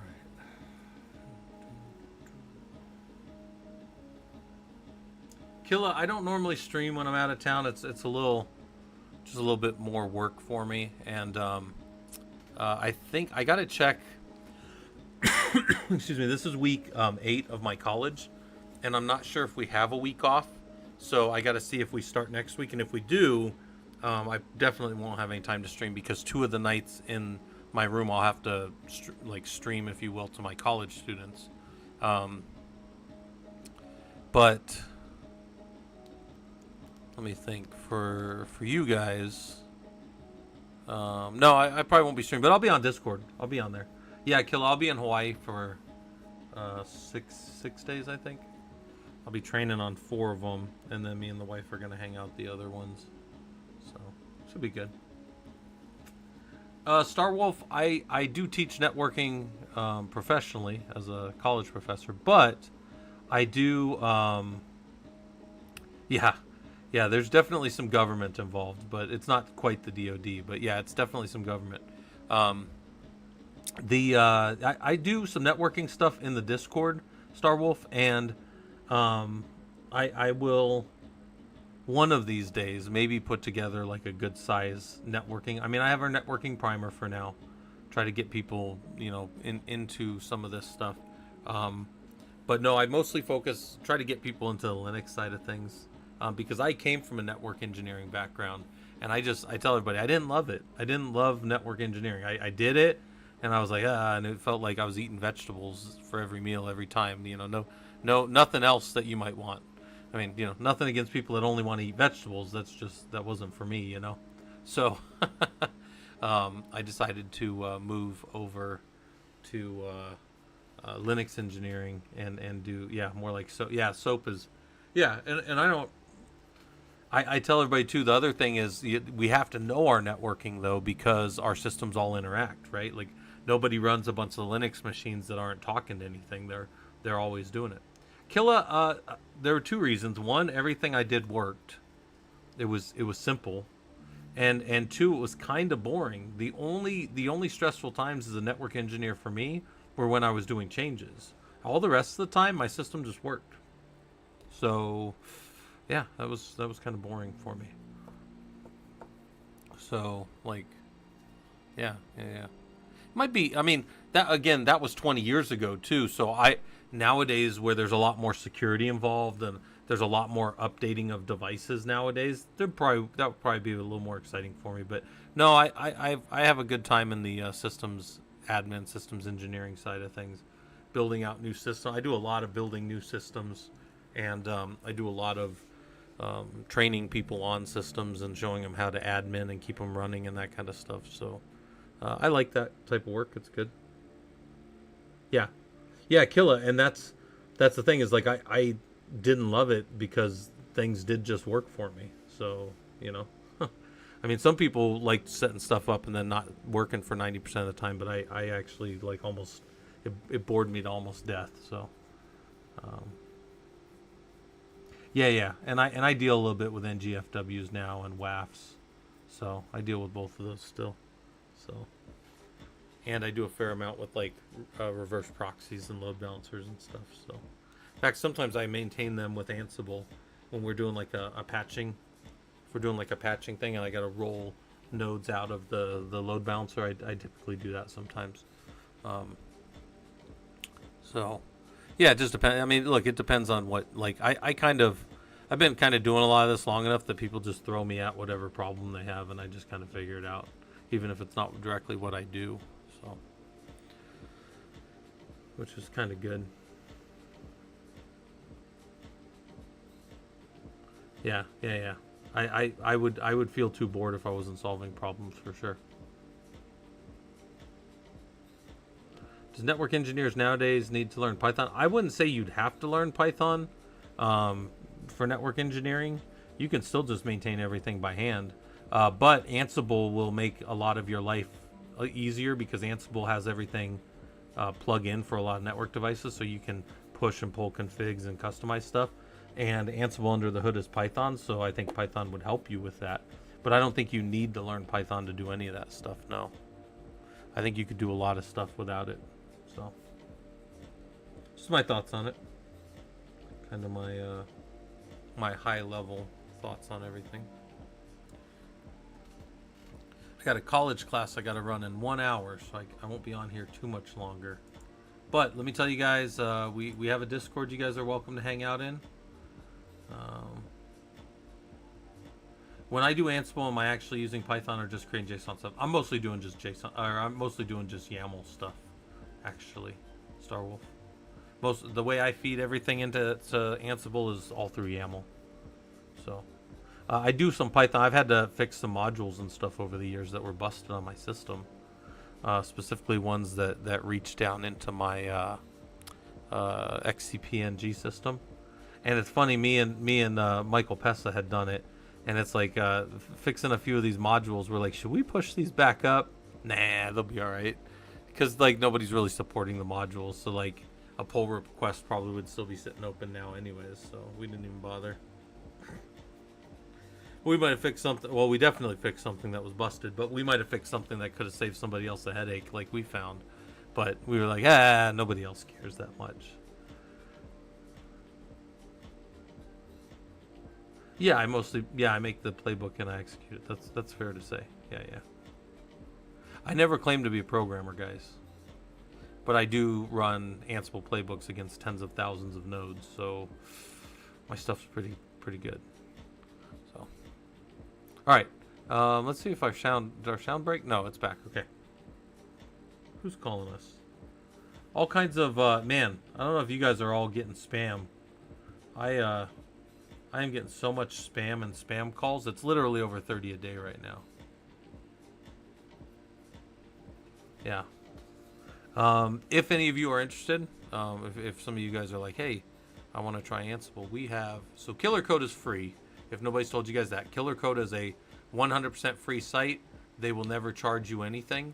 There's some pretty good stuff up there by our buddy Fisherman Guy Bro. He's one of our fellow streamers in our Discord, and then like he's on Twitch sometimes. He's got some pretty good stuff on Linux systems administration, and if you've never built a local LLM and want to talk to one, he's pretty good on that. My stuff tends to be around, if you go into any of my labs, they are Linux and Ansible mostly. There's some HashiCorp and Kubernetes stuff too, but my Ansible labs here kind of start you off at the bare nothing, and then they build you up to hopefully doing some real useful enterprise stuff. So that's kind of what these are. Yeah. Free 99 is the best price ever, right? Free 99. Yeah. Oh, I think Killer Code is one of the best things you guys could spend your time on. If people spent 15 minutes a day, and I'm not even talking my Killer Code, I'm talking anybody else's, and you just got in there and just started putting stuff together. You said, hey, I want to learn how Grafana goes. Look at this. I've never used Mimir, or I use Loki, but not Alloy. I might want to start using these to figure out how to use some of their stuff. I've never set some of this up. This would be really cool for me to figure out how to set up in my lab. Using Docker to quick view traces using K6 and Tempo. Boom. All right. We'll figure it out, right? And as quick as I just talked about wanting to do it, I'm already dropped into a shell where I can go start to learn. It says the setup script is running the background to install necessary dependencies. It should take no longer than 30 seconds. Your instance will be ready to use once you see setup complete. You may now begin the tutorial. All right. There's all the things it did.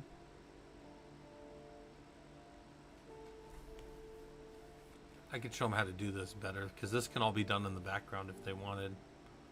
But I can see what they're doing to set this all up if I wanted. Boom, there we go. Setup completed. You may now begin the tutorial. Boom, start going and figuring out. Clone tempo down. Clone tempo, go into the examples directory. Docker compose, set it up. And then see it all running. That's pretty cool, right?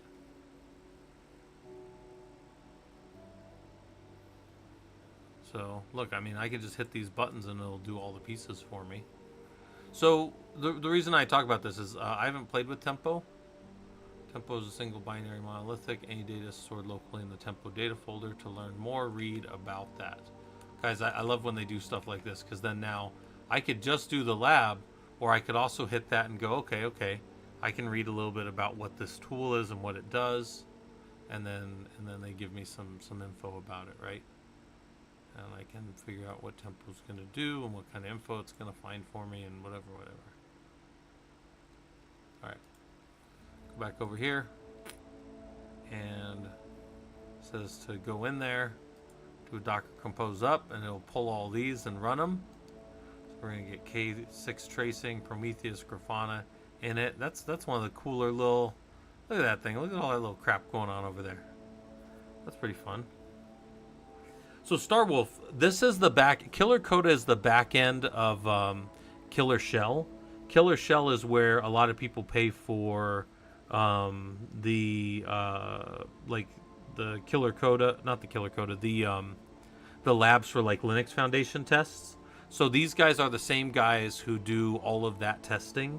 So this, the guy who runs this is Kim Woosterkamp, and yeah, that's pretty close to how his name is spelled.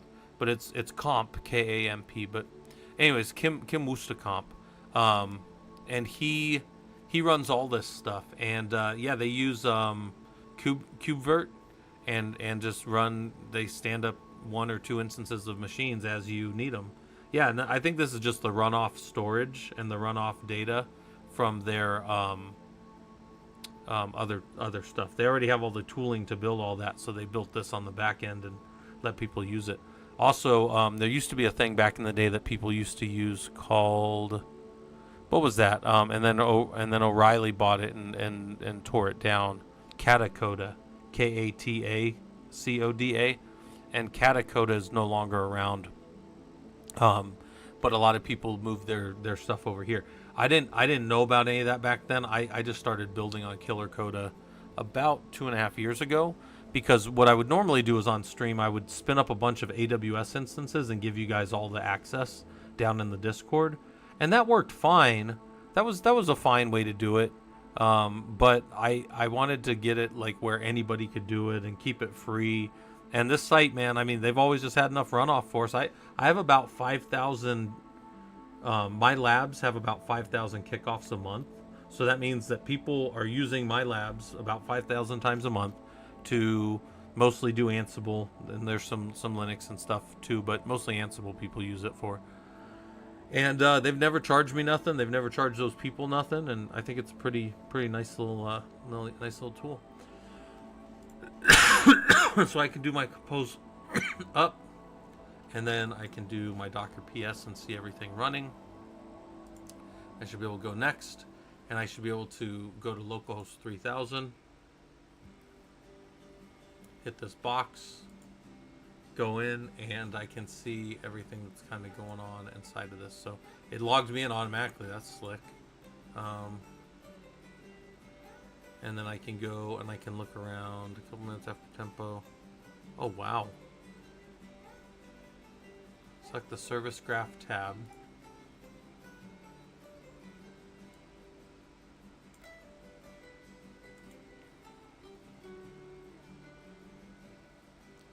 Explore and get the tempo data source. Explore and look at the tempo data source. Search tab, select run query.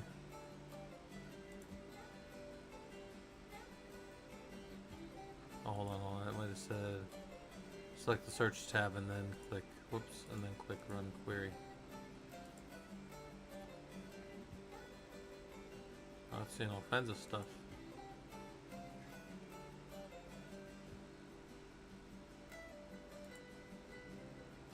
List the recent traces stored in tempo. Select one, view the trace diagram.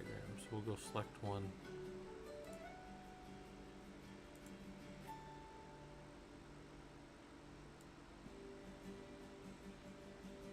Oh wow, look at that. That little bad boy. That is slick.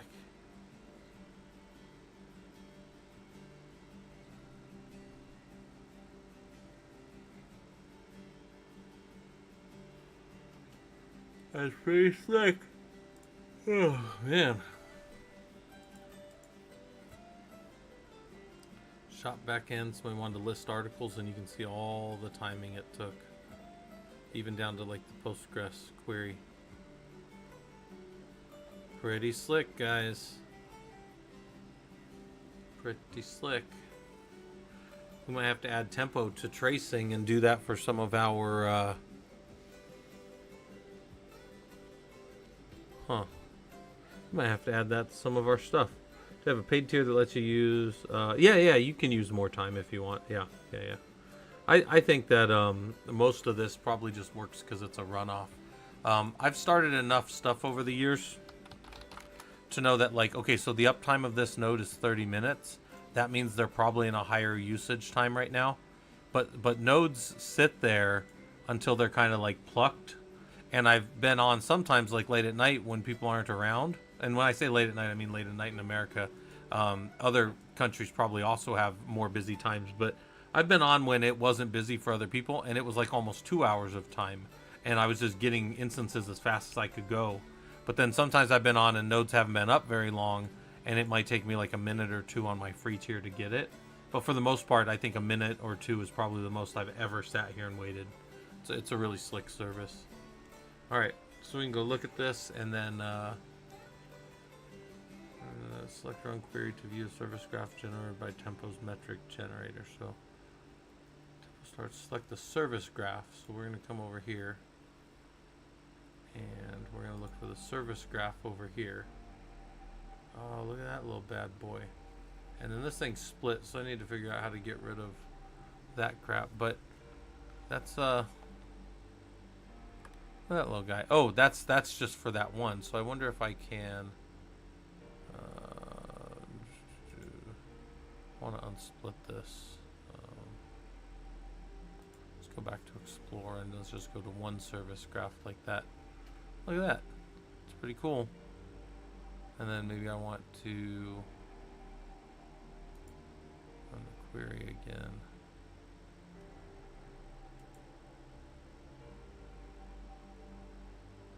That is super slick, guys. That is pretty cool.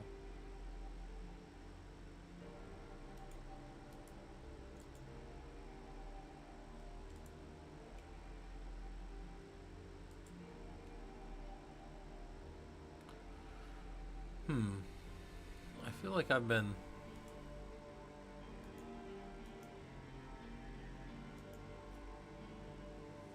alright.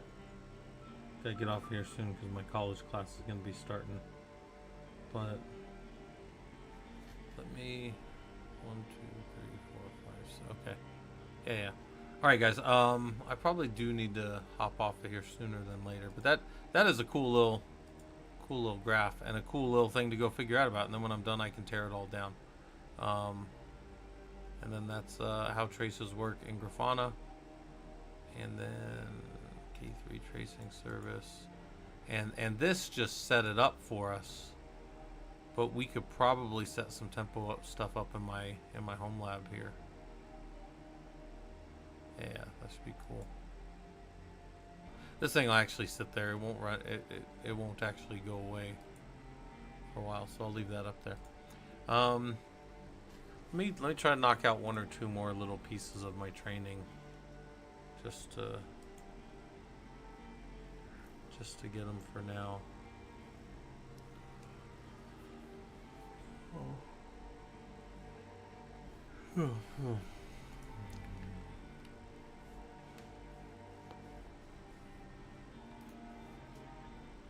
I'm gonna say here, new slide. Guest speaker. Kyle will show failover and any build questions for head nodes in our lab environment.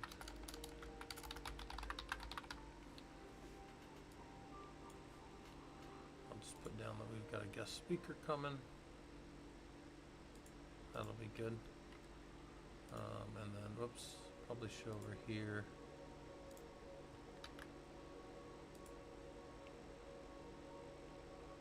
We're gonna go way up here and say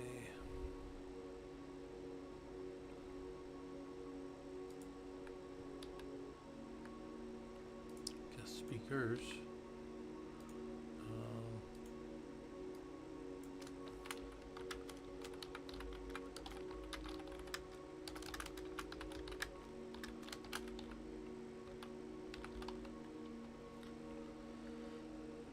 From Weka.io, and then so Weka is our stuff. Yeah, Killa, I'm gonna be teaching Net 350, which is a it's Net W 350, but it is a cloud course. It's Azure topics typically. This is week 8, so probably nobody will show up, and also it's just kind of like a review forum. So yeah, that's at DeVry. So, and then this other one will be software topics and cluster, and that'll be Dr. Alex. I need to find out how to spell Alex or last name.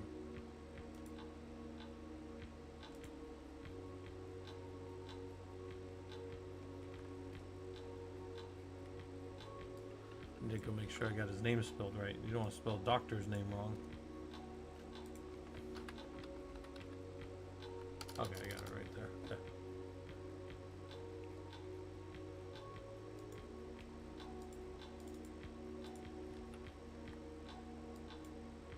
Formatting.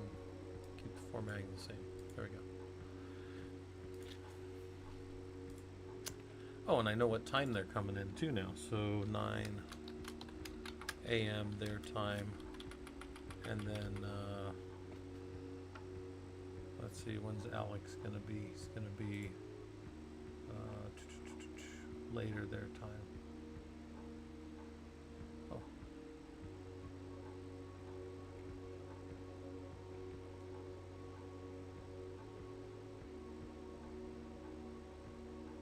that's not good. All right.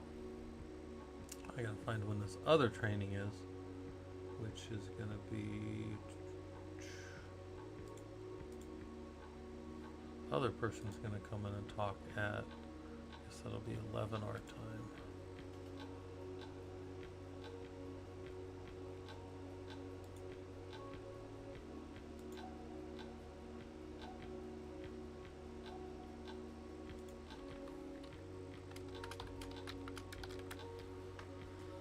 All right.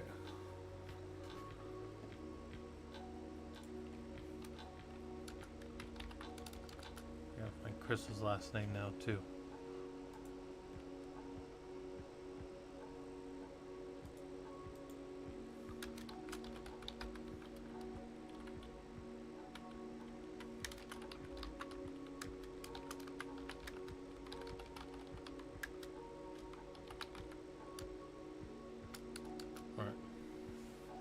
Do we have this tool? Hold on. I don't think I've shown you guys this tool in a while. SPAC. One of our doctors, one of the guys that, when I say doctor, he's got a doctorate. Not that he's like a medical doctor, but he is a maintainer on this tool, SPAC. That's kind of got some traction inside of high performance compute. And why SPAC is so cool or useful is this, for people that weren't around for it before when I talked about it, is it's a package manager that just, if you put it on your system, it keeps all your stuff aligned. It keeps everything nice and organized. You can install packages. You can add dependencies directly into a system. You can have a bunch of things downloaded, but only module load the things that you need. It's very, very straightforward, and it's a pretty useful thing for people in the systems. So for me, like, I just want to keep the high performance compute stuff running, right? I want to keep the uptime up.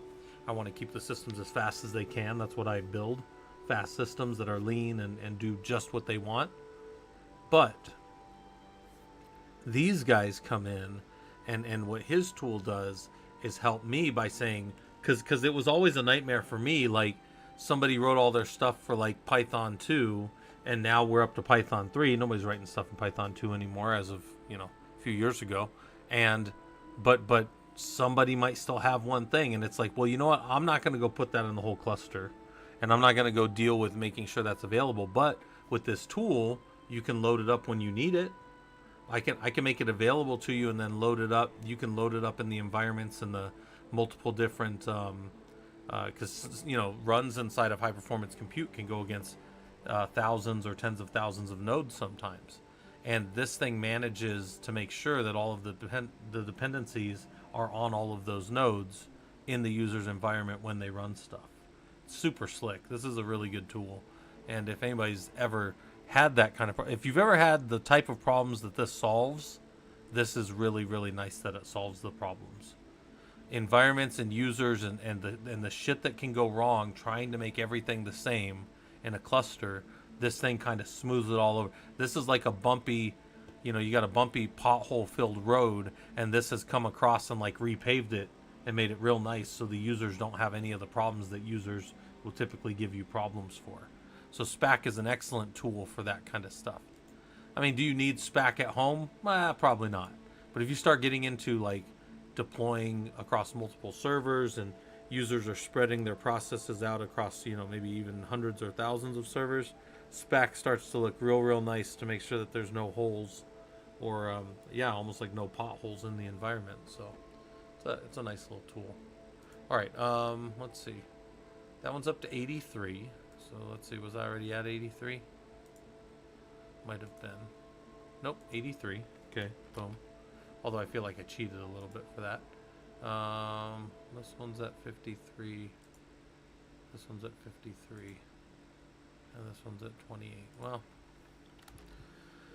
I guess we try to get as many as we can. Can't save them all.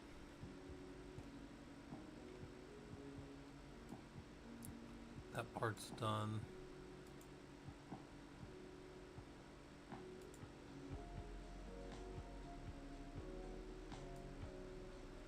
I'd say that part's done.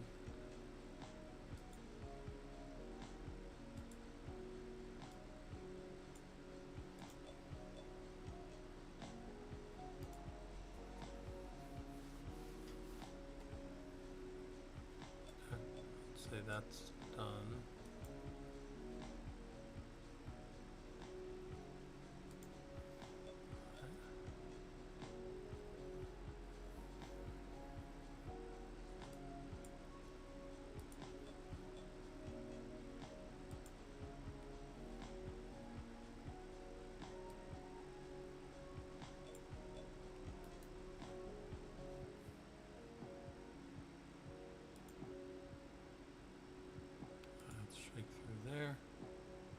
Yeah, I think I got all the stuff in there that I needed, and now I just need to maybe expand a little bit more and hopefully find something else. I don't know. I just don't want to be. I just don't want to be without something to talk about, and I don't think that's going to be a problem. I hope.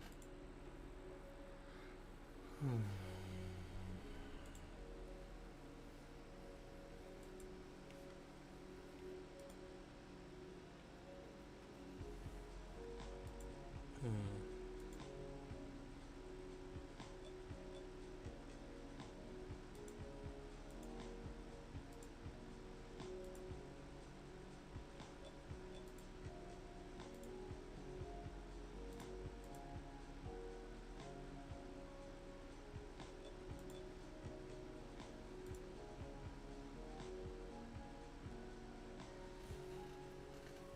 All right.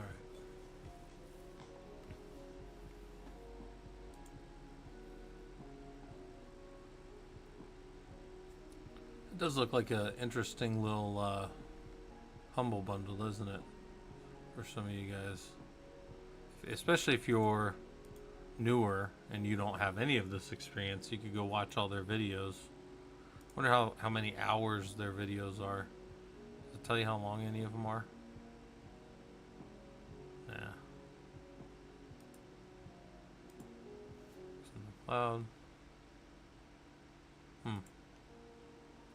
That's interesting. Although I might start with something free before I go spending any money, but I just think that's a valuable thing. The worst. Alright, get that out of the way. Weka. This is again a file system. Solves a bunch of different problems that you probably didn't even know you had. But if you work with big data, you would definitely know that those things were problems. So that's kind of a big deal. See how Ranger's doing? Ranger's laying around. Ranger's getting old. Alright. Here's what I'm gonna do. I'm gonna find somebody to raid, and then we'll go from there. I will see some of you guys probably later. Let me find dashboard. Go find somebody to raid. I'll go run my college class for a little bit, and then I'll work on my paper that's due tonight. Let's see what's going on over here. Oh. We're going to go raid back to somebody who's been raiding us a few times. So we get raided from people, we raid them back. Yeah, I appreciate you guys coming by. We're going to raid over to Cerberus. I don't even know what the whole rest of it is because I'm not elite speaker, but we're going to raid over there, and if anybody's interested, our raid message tends to be just the do all the Linux or the do all the Linux rage, any of those. So I appreciate you guys coming by, and hopefully this stuff's useful to you, even when we're just kind of messing around and not working too hard. So I will talk to some of you guys later. Take care.